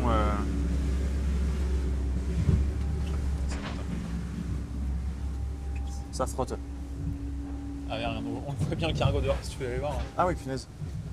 Attendez, on parle du cargo depuis tout à l'heure, mais. Oh, on le voit bien.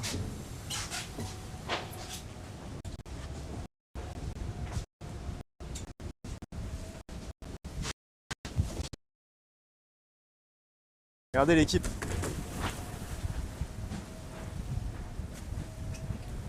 Il est là-bas.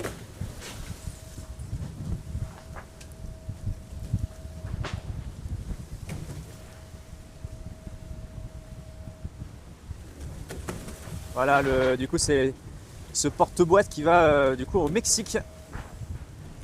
Et au final, ouais, on va vite, hein. On se croise assez vite. Hein.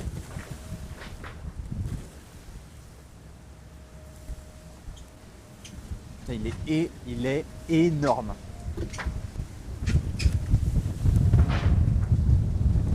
Il est vraiment énorme. Hein. Ouais, gros, ouais. Putain. Eh ben.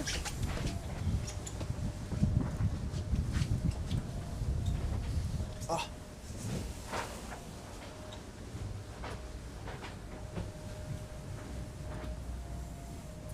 Hop là. Tac, tac, tac. Ça doit faire la taille de Montparnasse en termes de longueur. De la gare Montparnasse? C'est ce que tu penses? Ouais, donc du coup voilà, il faut éviter de. Voilà, donc juste pour vous dire que en 1 contre 1, on perd.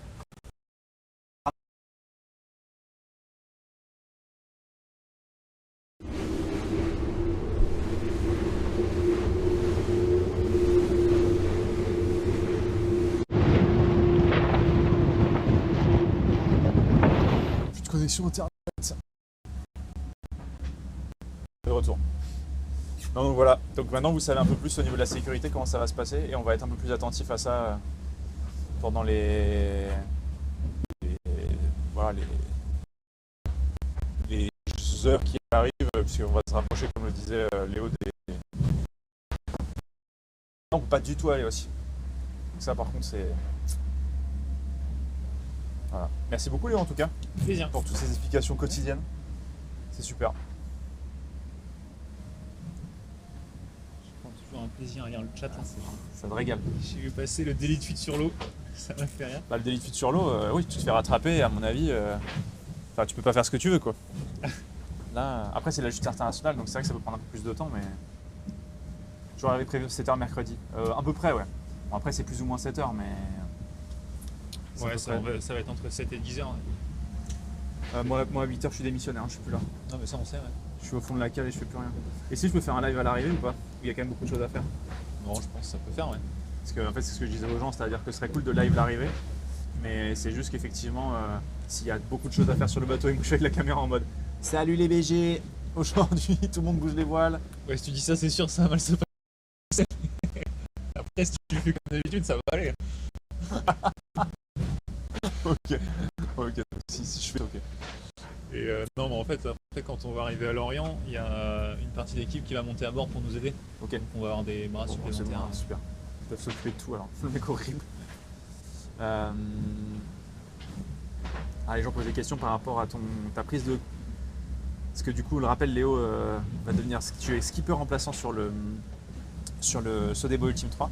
Mais du coup, on en a un petit peu parlé hier, mais les gens posent des questions et c'est hyper intéressant et je trouve ça trop cool. Le projet aussi Ocean 50 Ah ouais. qui a commencé là. Comment est-ce que tu te sens? Les gens qui posent la question dans le chat. Bah, c'est tellement frais que j'ai un peu du mal à réaliser encore. Ouais.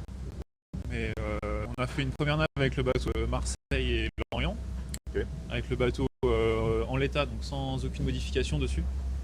Et donc on est parti à 4 avec le vodka responsable technique du bateau. Donc ça nous a permis de bien nous rendre compte de l'état des lieux et de ce qu'on voulait faire à bord. Et donc là, le bateau il est au chaud dans le hangar Sodebo. Et il y a une équipe qui travaille dessus déjà à plein temps pour le remettre à l'eau en mars et commencer à naviguer en compétition en mars. Ça va aller vite, hein? Ouais, ça va aller super vite. Ouais. Mais franchement, c'est fantastique. Hein. Je pourrais te mettre de la pression, mais ça va être incroyable. Enfin, ça va arriver vite, mais Je suis hyper stressé. ça va être trop bien. Ouais. Non, ouais, ça va être super. Hein. Et en plus, ça commence par une saison en équipage en Méditerranée. Donc Ah, trop stylé. ça va permettre de prendre en main l'outil. Plusieurs et tout. Ouais, à plusieurs. Ouais. Avant Trop de cool. l'attaquer. Après, la première course en solo avec le bateau, ça va être la Dream Cup. C'est quoi la Dream Cup? Dream Cup, c'est une course qui part de Cherbourg, Ok. qui va au large de l'Angleterre, au large de l'Irlande, qui revient dans le golfe de Gascogne et qui arrive à Lorient. Ah, ok, d'accord. Et donc, ça, c'est une course qualificative pour la route du Rhum, par exemple? Ouais, c'est la qualification de la route du Rhum. Donc c'est en solo.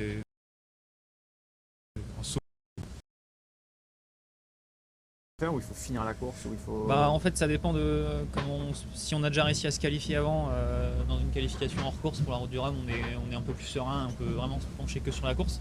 Ok. Après, l'objectif de l'année, c'est quand même la route du Rhum, donc il faut en priorité penser à ça et d'abord se qualifier, quoi. Ça a positionné le curseur de la prise de risque. Tu disais qualif hors course, c'est-à-dire que tu peux te qualifier sans Ouais, de tu course. peux prévenir le directeur de la course, dire bah là, je vais partir sur mon parcours sans être en course, mais je pars tout seul quand même. Ok. Donc on lui envoie les routages prévus, le force de vent, tout ça, un lien pour suivre le bateau. Ok. Et lui il surveille, et puis après il tamponne. Ouais, D'accord, ok. on est obligé de se qualifier pour les courses au large en solitaire. Ah, ok, Et en je savais double. pas. Ouais. Oui, parce que du coup, c'est vrai qu'il n'y a quand même pas beaucoup de courses de ce type-là. Donc c'est vrai que si pile dans la fenêtre t'es pas dispo ou quoi, c'est vrai que ça peut être rageant de te dire bon bah je l'ai raté à pas grand-chose. Ouais. C'est chouette de pouvoir créer peut-être ces qualifs hors course là pour être un peu plus flex sur les. Ouais. Ok. Et en fait, les qualifs, ça permet aussi au directeur de course de s'assurer du niveau des marins qui s'engagent en solitaire sur une course, parce qu'après lui, le directeur de course est responsable de la sécurité de l'ensemble de la flotte. Donc il ne veut pas se retrouver à gérer des cas de gens en difficulté Ouais, c'est ça, ouais. un peu bêtement entre guillemets. Alors que c'est ce que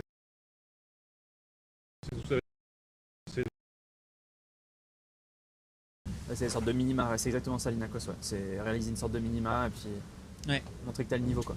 Montrer que tu as le niveau pour ça. Mais trop bien, ça va être un bête de projet, ça va être trop cool. Putain, ça va être tellement bien à suivre. J'avoue, je vais regarder ça avec grande attention. Bah, tu viendras peut-être faire un tour à bord. Hein. Là, ça va te Je changer. me- Hein. Ah, ouais. Ça bouge hein, franchement l'ultime. Oui, oui, t'inquiète. Viens sur Ocean 50. Tu vas voir, ça va être bien. Mais trop cool. Merci beaucoup en tout cas, merci beaucoup Avec Léo. grand plaisir. Tiens, je te prends le micro. Tac, tac.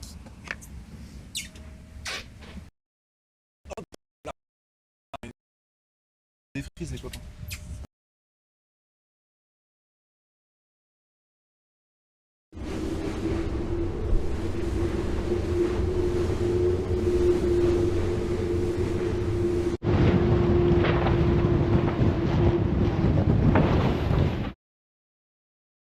Voilà, je vous remets ici. Nickel.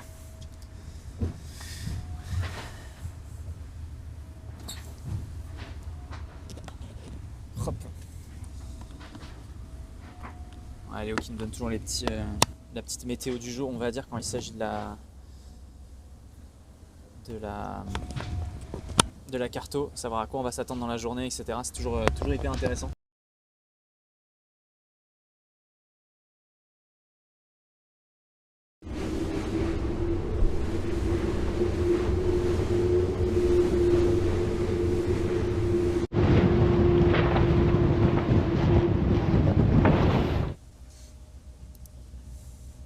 Je sais que World Sailing Survie est obligatoire pour la course au large.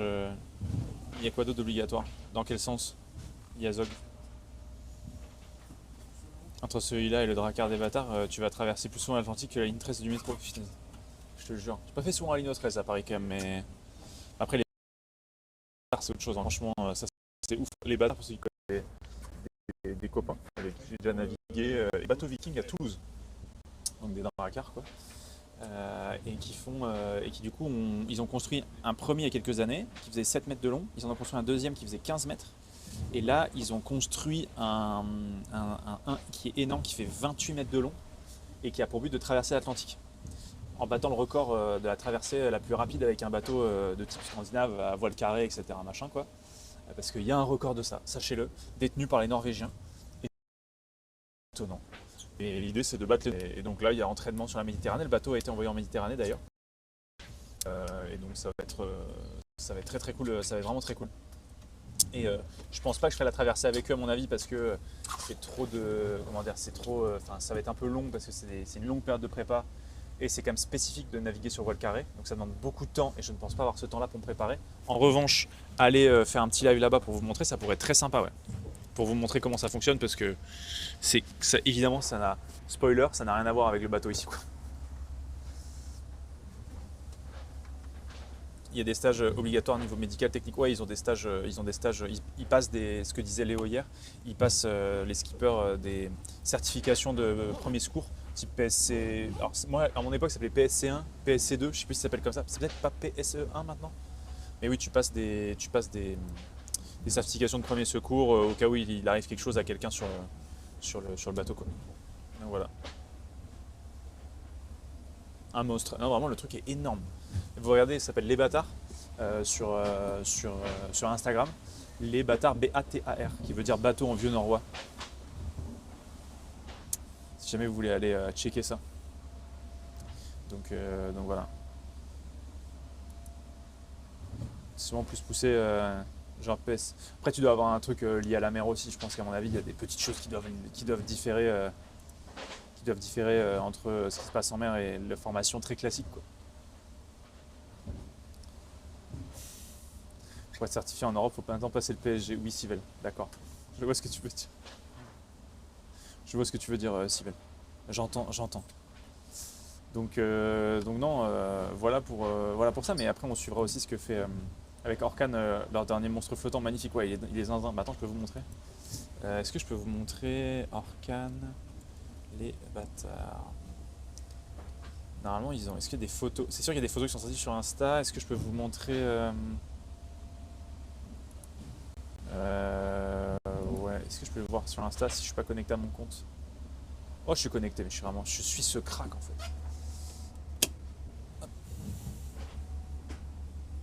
Regardez la taille du bazar.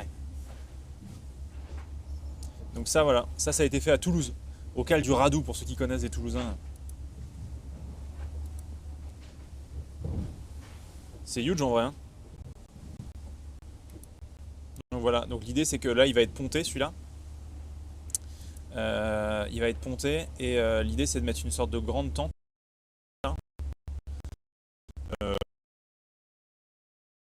etc. Tu pourras dormir dessus à peu près à l'abri. Je dis bien à peu près quoi. Et ouais, le projet est zinzin. Et donc en fait ils se sont inspirés de plans Enfin ils ont réutilisé des plans d'un bateau qui a été retrouvé en Norvège. Donc pour le coup les plans sont histo. Après tous les matériaux ne le sont pas forcément parce que l'idée c'est de rendre le bateau performant. Donc ça reste évidemment du bois, mais l'essence du bois peut changer un petit peu. Le fait d'avoir travaillé avec des matériaux modernes évidemment change aussi. Voilà. Et même aussi le travail d'étanchéité a été fait avec des matériaux modernes. Donc tu as pas mal de choses qui font que le bateau n'est pas histo, mais il s'inspire de plans historiques. C'est pour ça d'ailleurs que je parle de Drakkar, parce que je trouve que c'est la meilleure terminologie pour évoquer ce genre de bateau, c'est-à-dire avec des plans historiques, mais des méthodes de travail d'époque, enfin non pardon, des méthodes de travail modernes, pardon. Et ça je trouve que du coup c'est pour ça que le terme Drakkar pour ce genre de bateau est bien parce que il y a un mélange d'ancien et de nouveau quoi, une forme de mélange de tradition et de modernité, c'est super, c'est top. Hein.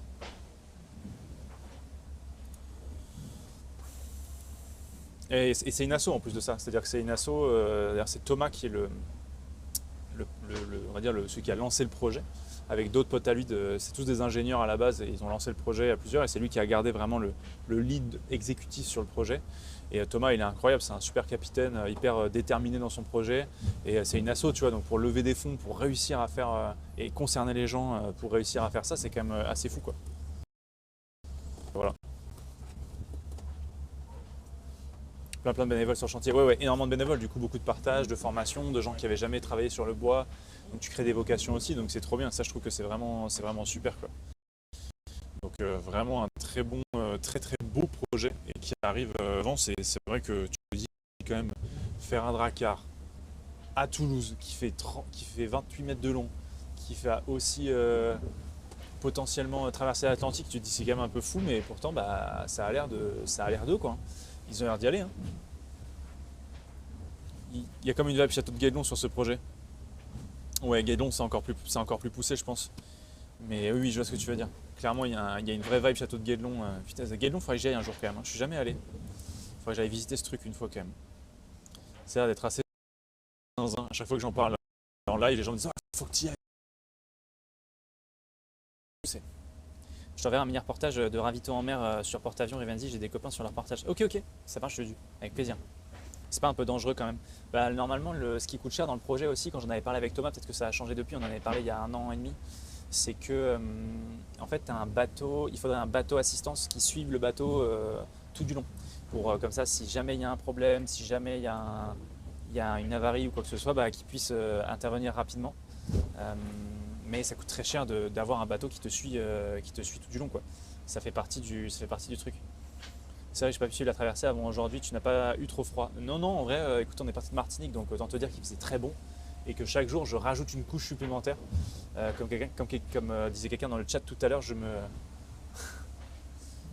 loue de mes rises. C'est-à-dire qu'à chaque fois je laisse pousser la barbe, je mets un bonnet, je mets des sous-couches. Et voilà, je viens de plus en plus, le RP loup de mer est de plus en plus présent.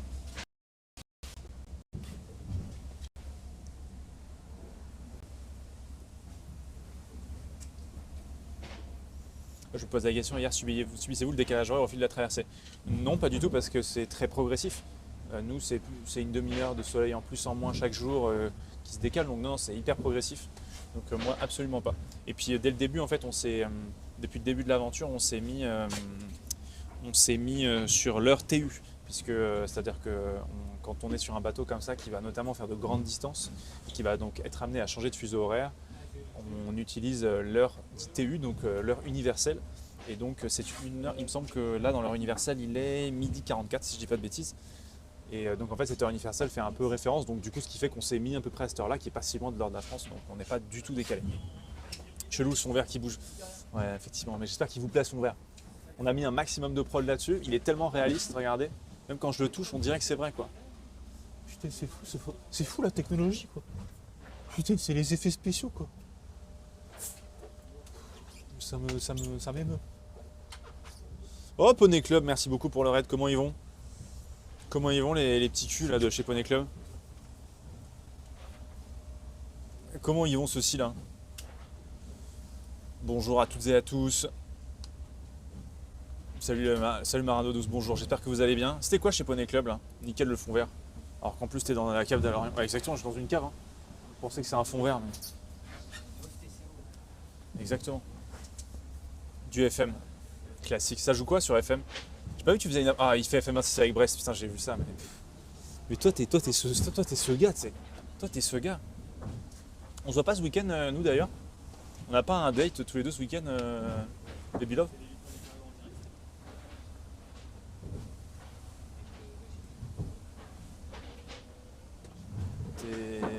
Se faire ouvrir, il va couler le SB29. Mais non, j'ai confiance, c'est un super coach. Sympa la lune de miel entre boys. Ah, c'est mon Baby Love. Bah, on a un France-Australie sans doute. Ouais, mais à un autre moment, non? Ouais, mais après le France-Australie, Baby Love. Putain, c'est vrai, France-Australie, on le fait ensemble. Hein. Ah, c'est Week-end Pro, bien sûr. Mais c'est vrai qu'on a France-Australie. Bah, ça, c'est sûr que je rate pas France-Australie par contre. Tu viens le faire à la maison? Ça, c'est vrai. Tu vas être un boss sur Virtua Regatta après cette expérience. Bah, c'est vrai que je vais prendre quelques petits. Je vais apprendre quelques trucs, ça, c'est sûr. Non, mais gros, en tout cas, bienvenue tout le monde. J'espère que vous allez bien. Pour ceux qui arrivent de chez Poney, je le rappelle. Pour ceux qui sont arrivés en cours et qui n'ont peut-être pas suivi l'aventure, mais nous faisons donc la traversée de l'Atlantique entre la Martinique et l'Orient. Nous sommes sur le Sodebo Ultime 3, donc, qui est un ultra trimaran, l'un des bateaux les plus rapides du monde quand on parle de course au large. Et donc nous sommes au 8e jour de la traversée. Vous le voyez, vous avez le radar qui est juste, enfin la carte qui est juste en bas. Et vous voyez qu'on se rapproche de plus en plus des côtes françaises. Et d'ailleurs, si ça vous intéresse, si vous voulez voir le trajet, vous avez la commande !! Que vient d'invoquer, enfin Carto avec un K, CUL, qui vous donne le radar et enfin qui vous met justement tout ce que nous avons traversé depuis le début de notre périple. Et ça commence à faire, on commence à avoir fait pas mal de distance, c'est pas mal. Faut pas arriver sur les côtes anglaises. Ouais, bah, comme je disais, en fait, j'essaie de négocier depuis 2-3 jours un débarquement militaire et tentative d'annexion de l'Angleterre auprès de l'équipage, mais ils sont pas très chauds. Bref, voilà, j'essaie de négocier ça, j'essaie de dire oui, mais bon, quand même, voilà, ils ont brûlé Jeanne d'Arc, nanana. J'essaie de négocier ça depuis tout à l'heure, mais ça j'ai l'impression qu'ils veulent pas, quoi. Ils veulent pas, ils acceptent pas. C'était chier. Alors pour ceux qui me demandent si je prends des quarts, alors effectivement sur les bateaux comme ça, comme évidemment on navigue 24 heures sur 24, il y a un système de quarts qui est mis en place où chacun va être en repos pendant 2 heures, en stand-by pendant 2 heures et ça va être stand-by, repos, boulot pendant 2 heures et stand-by pendant 2 heures avant de repartir au boulot. Et du coup ça fait des blocs de 2 heures, 2 heures, 2 heures. Et donc ça permet justement d'enchaîner le repos, le travail, le stand-by, sachant que le stand-by c'est un peu un truc d'entre-deux où s'il y a besoin d'aide sur le pont, tu es là, tu tournes des manivelles, etc. Moi je suis, comme je suis un petit peu spécial, je suis un peu hors quart, donc je suis un petit peu en dehors du cadre, c'est-à-dire que on va dire que je suis en quart, dirons-nous, de Montessori, c'est-à-dire que je prends mes propres décisions.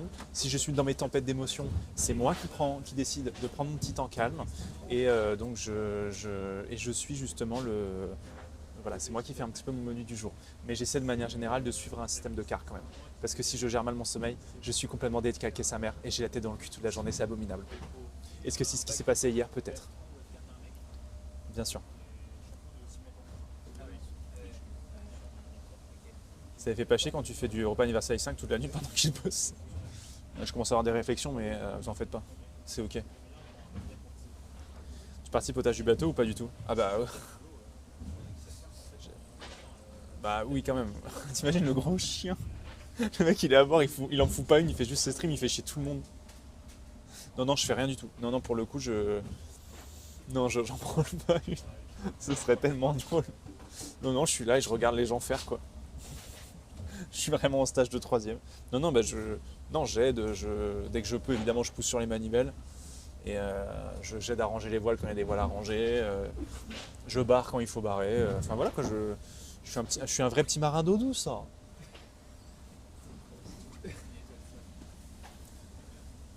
Trop bien la vidéo à Rob. Merci beaucoup Pim, c'est gentil. il est arrivé dans le bateau. Non, non, juste, je me pignoule dans les toilettes quand il faut faire quelque chose. Mais de quoi tu parles? C'est insupportable. C'est insupportable. Là, ça y est, là, je sens que dans le chat, il y a les gens, les HPI de chez Poney qui sont arrivés là. Je les sens là. Je les sens, tous les ingénieurs rugbystiques là. Tous ceux qui ont 132 QI en première ligne là, qui mettent la tête dans les regroupements où personne ne mettrait les mains. Je vous vois dans le chat, je vous vois. Au niveau des rations, vous gérez comment? Bah, c'est François qui est derrière moi qui pêche tous les jours. Et si je disais que c'est toi qui pêche pour nous ramener de la nourriture. C'est pas gagné. Non, non, on a du lyophilisé. Bah attendez, on en avait fait l'autre jour en live. En gros, tu as des rations comme ça. Donc c'est des rations dites lyophilisées. Et c'est-à-dire qu'on a déshydraté le plat à l'intérieur. Et tu remets de l'eau chaude dedans. Et donc on a un désalinisateur pour récupérer de l'eau douce. Et on a un petit réchaud. Hop, tu fais ça, tu mets ça dans ta popote, tu manges et voilà, tu as un plat chaud. C'est pas du Sodebo. Si, tu as du Sodebo. Mais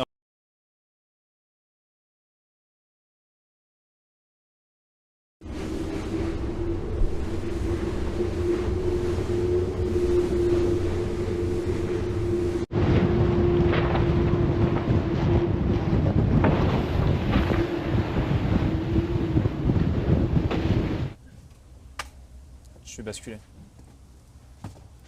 La bascule. Je suis basculé.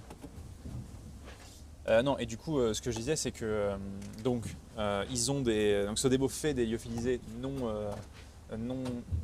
commercialisés, puisque au moment où Thomas Coville a fait son premier tour du monde avec Sodebo, il avait perdu beaucoup de poids parce que le lyophilisé lui allait pas, etc. machin, et donc du coup, ils ont mis en place toute une gamme de produits uniquement pour le team Sodebo. Hello, question con, est-ce que c'est bruyant? J'imagine que tu as mis un filtre, ça paraît hyper silencieux pendant le live. Bah là aujourd'hui c'est assez calme, donc ça l'est, mais oui j'ai un petit filtre léger. Tu vois, voilà. Là j'ai enlevé le filtre, mais c'est léger, t'as un peu de bruit, mais aujourd'hui c'est très calme. Par contre quand il y a 39 vents c'est autre chose.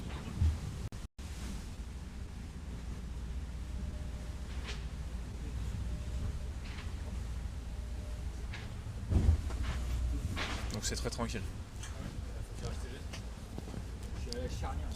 Je vais regarder s'il n'y a pas un... Putain, il reste pas un Sodeb là? Parce qu'en fait vous verrez même le packaging des lyophilisés Sodebo, bah du coup c'est juste du sous-vide classique quoi. Il n'y a pas de packaging ou quoi que ce soit.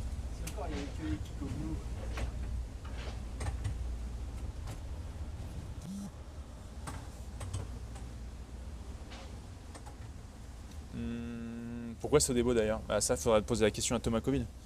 Mais c'est un long partenariat, ça fait plus de 20 ans qu'ils sont ensemble, qu'ils sont partenaires. Donc c'est une sacrée aventure entre le skipper et son sponsor quand même, c'est assez dingue. On a déjà fait un petit beau tour avec les cuisines, couchettes, etc. Ouais, on en a déjà fait plusieurs fois, mais je peux vous en refaire un. Et d'ailleurs, je vous conseille, si jamais vous voulez avoir des images en plus de la vie à bord, c'est pas facile de vous montrer parce que la connexion est assez limitée au niveau du cockpit, donc je ne peux pas tout vous montrer. En revanche, je fais des petites capsules sur Instagram qui nous permettent justement de vous montrer un peu plus des endroits. J'ai notamment fait une capsule sur la vie à bord où je vous montre les couchettes, où je vous montre les toilettes, où je vous montre comment est-ce qu'on mange, etc. Donc n'hésitez pas à aller sur Instagram. Rivenzi, vous avez des petites capsules tous les jours où je vous mets justement des extraits de la vie à bord et de comment ça se passe. Et voilà, connecté en Starlink. Exactement, Exilef, tout à fait. Pourquoi tu as 1h29 d'écart en termes horaires? J'en ai aucune idée, Bepatour, c'est un petit décalage qu'on a sur l'overlay, j'en suis navré.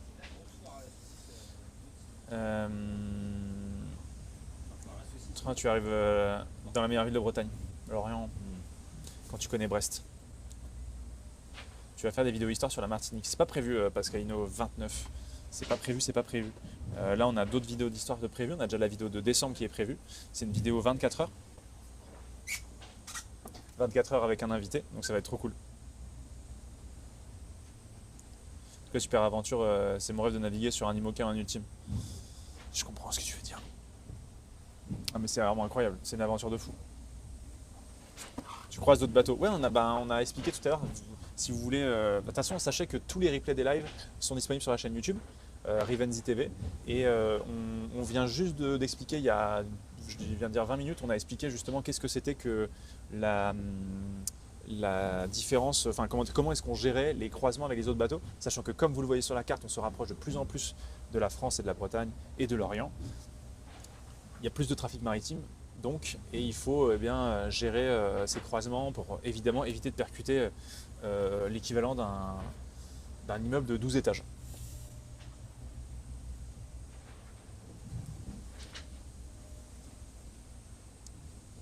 Et on a croisé un porte-boîte. Ben oui, on a vu tout à l'heure. On a vu. Fallait être là, les gars. Putain, fallait être là en fait.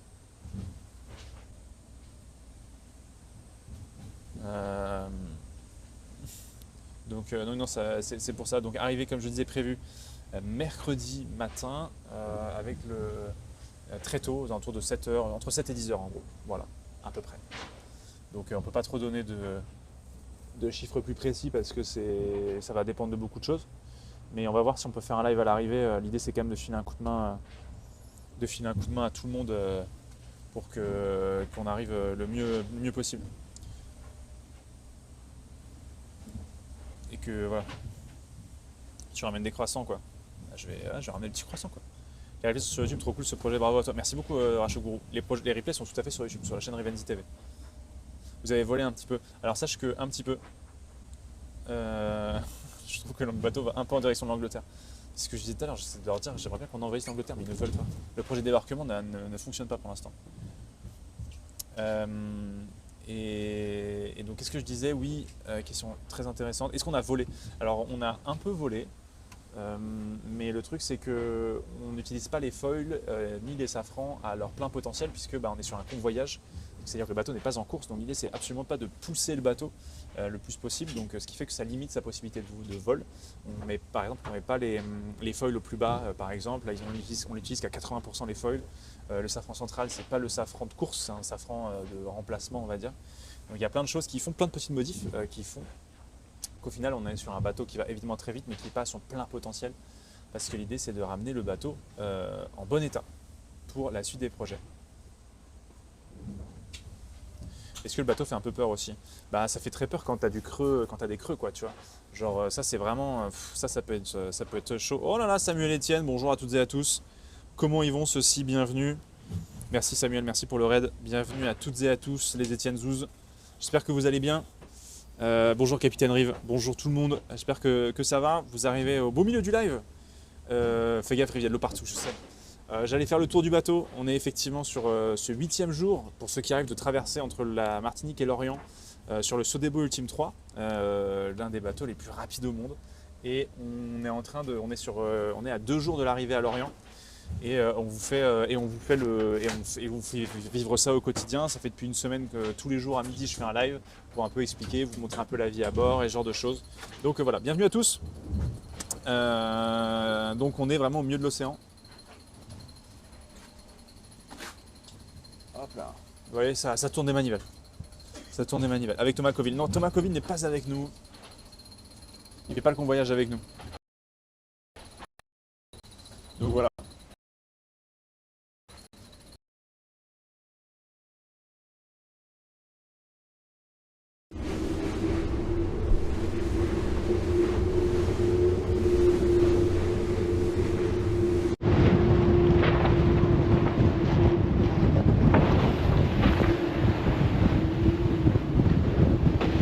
On a coupé.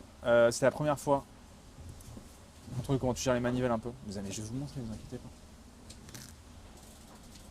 Mais ouais, heureux. Donc du coup, non, c'est la première fois que je traverse l'Atlantique, donc c'est assez cool. C'est une vraie belle aventure et je me régale.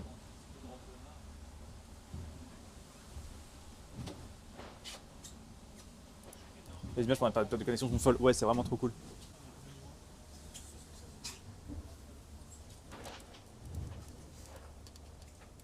Hop là.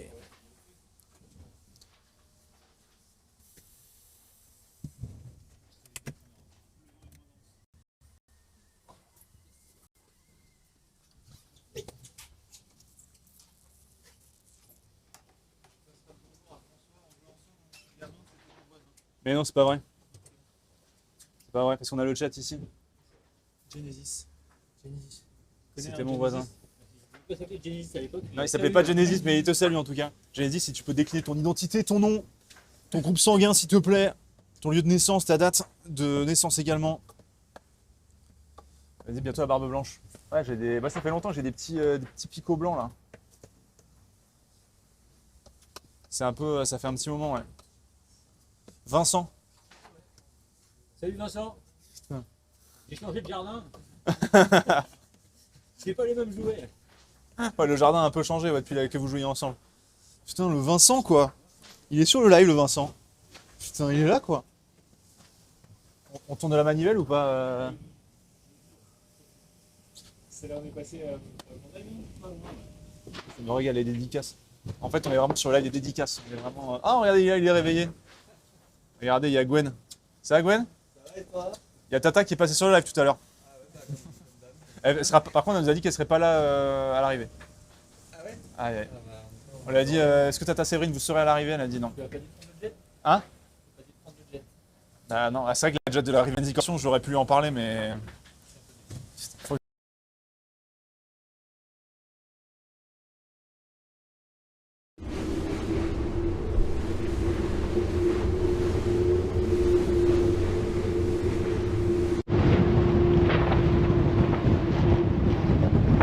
Un petit peu... Je vais vous montrer un petit peu l'extérieur.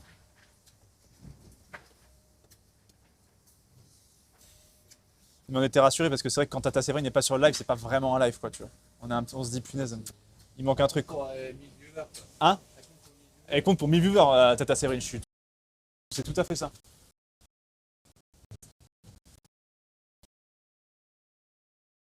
Paysage. Voilà à quoi ressemble mon horrible quotidien depuis 8 jours. C'est quand même... c'est quand même pas très agréable, quoi.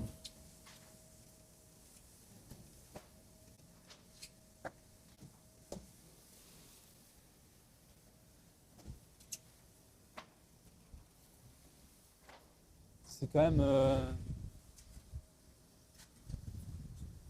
Voilà, c'est pas mal. Il fait froid. Là, il commence à faire un peu froid, là, quand même. Pour ça, j'ai sorti le bonnet. Mais ouais, non, c'est top. On se régale.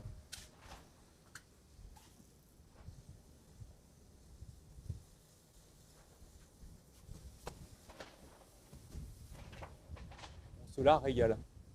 T'as le bal de mer rive. Non, non, pas du tout. En fait, au bout de 2 jours, t'es ce qu'on appelle amariné. Et donc, t'as plus le mal de mer, même si ça bouge beaucoup, etc. Par contre, en arrivant, c'est possible. C'est pas tout le monde qui l'a. C'est moins connu, mais quand tu reviens après à terre, tu peux avoir ce qu'on appelle le mal de terre.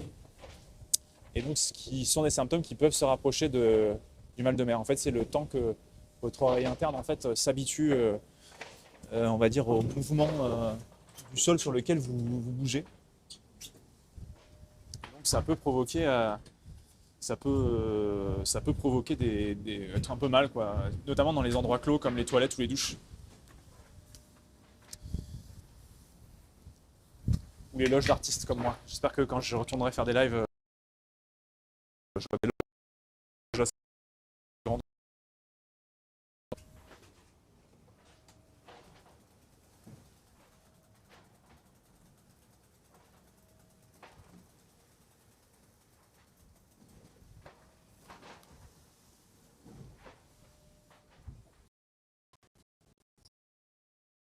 Je vous laisse là, vous êtes sages.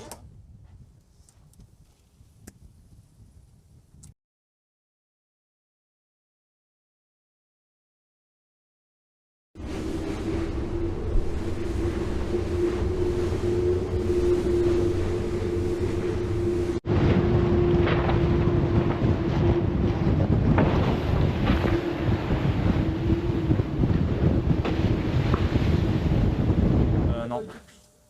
Non, j'ai juste eu le... Non, j'ai pas eu de pantalon. T'as vu? J'ai pas eu les trucs... Heureusement que j'avais les trucs techniques de Ben aussi. Attends, j'étais en coton tout le long de la traversée. Au début, là, quand tu transpires, je peux te dire que... Ouf, tu faisais 2 pas, j'étais en nage. J'étais en trempé, j'étais en bon, bah, je peux changer de t-shirt. J'en avais 4, donc voilà. Ça aurait été vite terminé. Putain, je vous l'avais jamais vu cet angle-là, là. Regardez ce crew là. Enfin, c'est pas les avins beau ça. Putain. Vous êtes quel sandwich triangle vous? Moi je suis le poulet curry.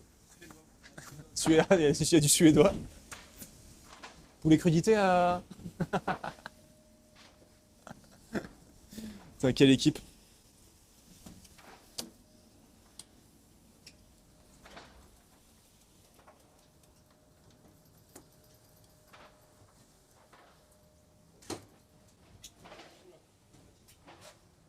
Oula. Putain, moi je vous dis, tellement hâte de poser un capteur de puissance sur cette colonne.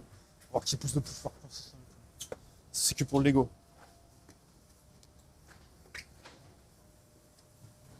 Qu'est-ce que tu veux faire là, Léo? Il la voile un peu. Le vent, il oscille beaucoup direct. Ok. L'angle de la voile.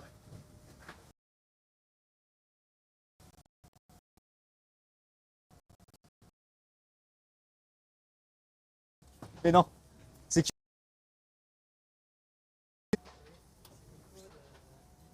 Mais non, c'est Nico.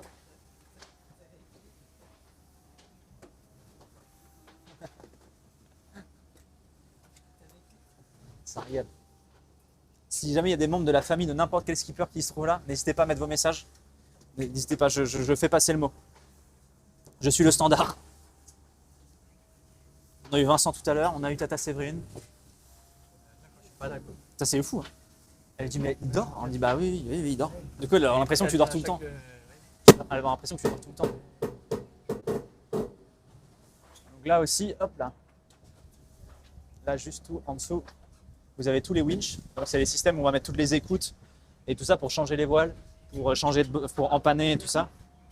Donc avec des bouts que tu mets ici et après, hop, les winches que vous voyez là, tac tac tac, vous accrochez du coup les écoutes où vous avez envie, vous avez besoin de changer vous avez besoin de changer. Hop là. Non.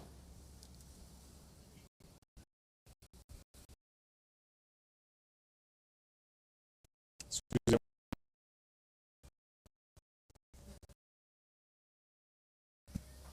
Regardez.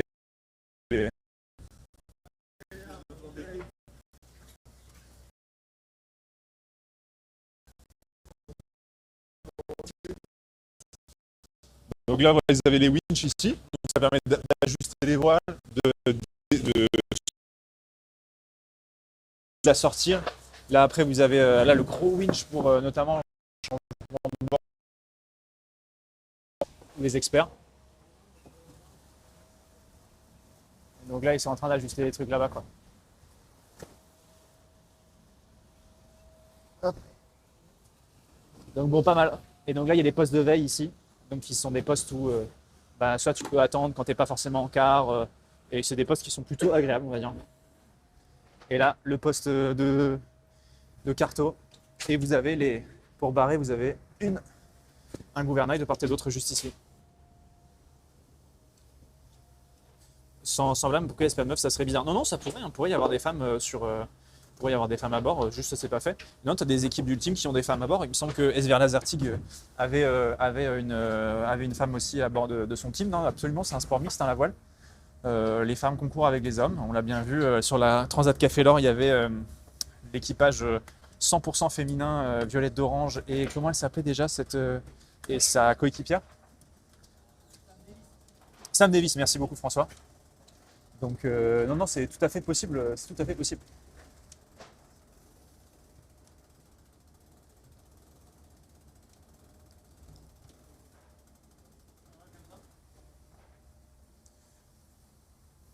Pourquoi il y a deux barres? Parce que selon où vient le vent, s'il vient de bâbord ou de tribord, c'est plus simple de gérer d'un côté ou de l'autre. Voilà. Le poste de pilotage.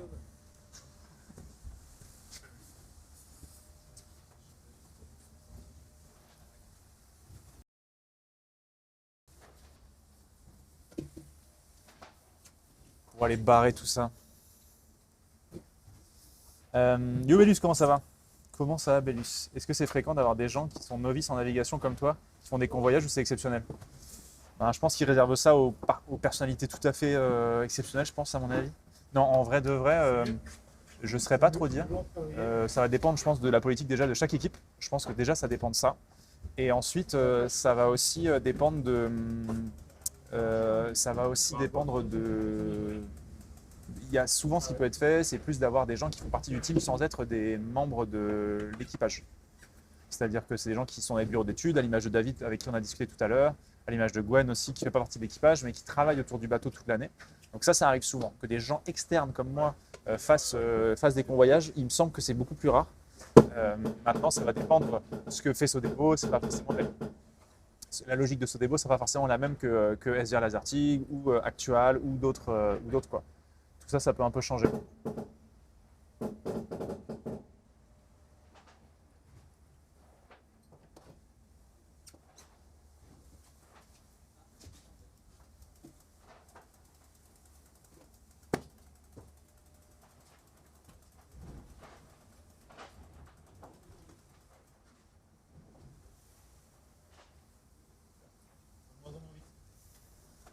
Ah. Comment on passe tromper de corde? Eh bien, écoute, pour pas se tromper, il y a un système de code couleur déjà. Il y a des systèmes de code couleur, il y a plein de rappels, il y a plein de choses, il y a des capteurs de partout aussi, de savoir qu'est-ce qui est bloqué, pas bloqué. Enfin voilà, il y a très technique, j'avoue que j'apprends encore beaucoup là-dessus. Même je comprends pas grand-chose en vrai de vrai. Enfin, je comprends de plus en plus, mais c'est vraiment très technique. Et donc c'est pas simple. À partir de 9 jours en mire avec la team, il faut être bien câblé pour pas faire péter un plomb quelqu'un. Je suppose qu'on peut pas prendre n'importe qui comme ça. Je pense qu'il faut prendre des gens qui sont extrêmement intelligents. Déjà, je pense que c'est une notion première. Je pense qu'il faut des gens beaux parce qu'il faut pouvoir rendre la traversée agréable pour les coéquipiers. Donc il faut des gens qui sont particulièrement beaux. Et non, et du coup pour la préparation, j'avais fait un convoyage de test. C'est-à-dire que j'avais fait Lorient, Le Havre avec le team. Ça avait fait 24 heures en mer en gros, pour déjà voir si ça se passait bien, si le contact avec les gens à bord passait bien. Donc voilà, il y a quand même. C'était pas mon one shot avec eux. J'étais déjà même venu plusieurs fois voir la team Sodebo. Ça fait plus d'1 an qu'on échange beaucoup avec Sodebo, que je les vois régulièrement, que je rencontre l'équipe au fur et à mesure. Et voilà. Les odeurs. En vrai, les odeurs, moi, ça me choque pas trop là actuellement. J'avoue que les odeurs à bord, c'est pas un truc qui j'avoue, me choque. Peut-être que ça choquera les gens qui nous accueilleront. Ça, c'est possible. Mais nous, pour le coup, on est un peu habitués, quoi. Je bosse sur les IMOCA, j'ai pas eu l'occasion de monter dans un ultime pour le moment. Il y a tellement de place dans le cockpit. Oui, ça c'est vraiment une spécificité des ultimes, enfin notamment de celui-là, c'est que on est sur par rapport aux IMOCA.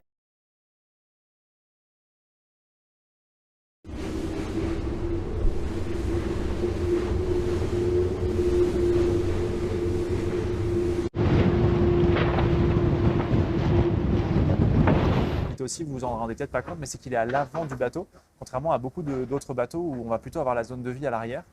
Ça change pas mal de choses pour les gars qui sont habitués et qui arrivent sur le bateau après, enfin après avoir connu d'autres expériences dans d'autres écuries, parce que eh ben, ils arrivent et ça change pas mal de choses sur les réflexes par rapport à comment manœuvrer et tout ça. Donc voilà.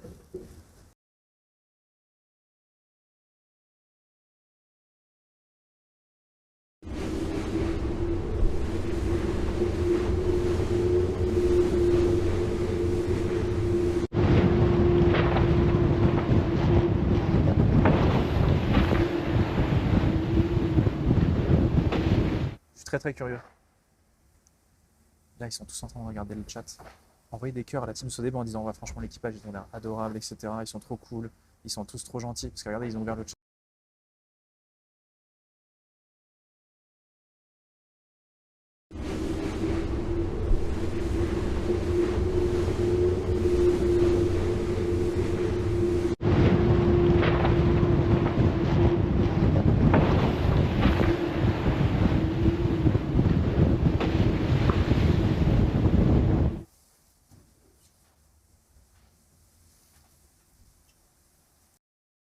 Oh là là, regardez, ils mettent des cœurs.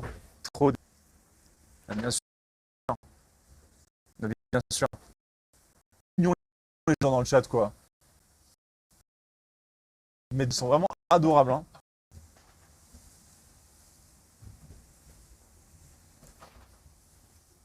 C'est pas cool ce que tu dis sur l'équipage, Rive. Non, j'ai rien dit, les gars, je vous jure.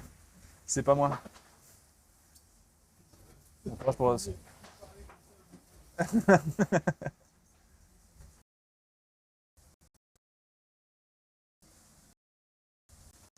Voilà. Faut supporter le Rivendi, force à l'équipage. Je vous lis aussi le chat, hein. Y a pas que les gens qui. Pas que eux, hein.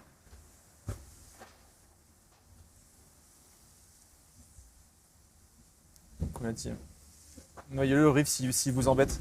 Vous savez que c'est moi qui gère la chaîne après le reste de l'année, c'est-à-dire que eux, c'est vos potes pendant une semaine, mais après, c'est moi qui gère le projet. Hein? Sur le reste de l'année sur Twitch, quoi. Après, c'est votre bateau le reste de l'année, mais. À la fin du bail, je ressemblerai à Yann Bouvier, du coup. C'est vrai, je ressemblerai beaucoup à Yann Bouvier avec ma barbe. Pourquoi tu dis qu'ils sentent mauvais? Mais j'ai pas dit ça. C'est vous qui dites que c'est l'odeur. Mais moi, je vous dis, on sent pas les odeurs à bord. Ah non, c'est un bateau propre. C'est un bateau très propre pour le coup. Ça, c'est vrai. Avec la vérification du safran qui est faite très régulièrement. Et ça au moins, techniquement, on est au poil. L'arrivée est prévue pour quand? Mercredi matin. Évidemment. Donc, n'hésitez pas.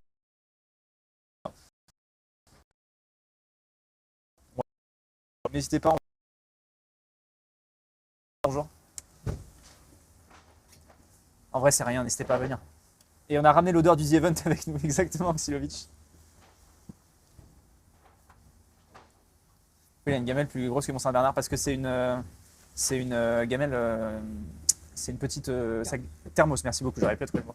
C'est une petite thermos. Toi, ça va là.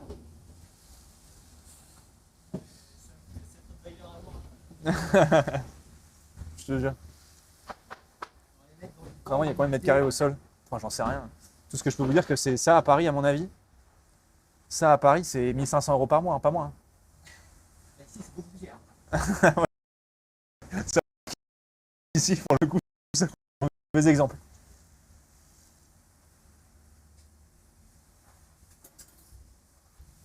Petite pinte à 6 h à Lorient à l'arrivée. Oh là là, l'enfer. L'enfer. Enfin, voilà. Ils sont porteurs, les murs, je pense. Hein. Je pense que ça porte un peu. Non mais voilà, les amis. En tout cas, merci beaucoup d'avoir suivi le live aujourd'hui. C'était là, l'avant-dernier à peu près. Je sais pas. Mais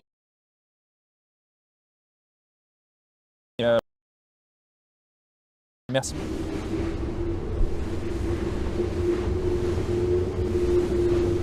Là, donc merci beaucoup pour ça. De taper dans les provisions, c'est pas moi. Et merci à toi, c'est un régal à chaque fois, concept de fou. Merci beaucoup Xilovic, c'est très cool. Faites bien de ces derniers moments. Ouais, ça va être bien. Franchement, ça va être bien. Dernière grosse journée demain et puis arriver donc mercredi. Mais non. Oh, le petit oiseau, Bébou. Mais non. Oh, il y a un petit oiseau. Putain, on n'en a pas eu depuis longtemps. Putain, il est loin. Ah, il est là-bas.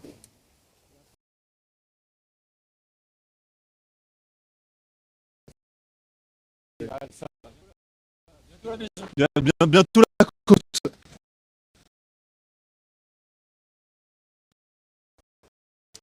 Sortez le pétoire. On va le choper. T'imagines le fou du bus. La 22. Et bam.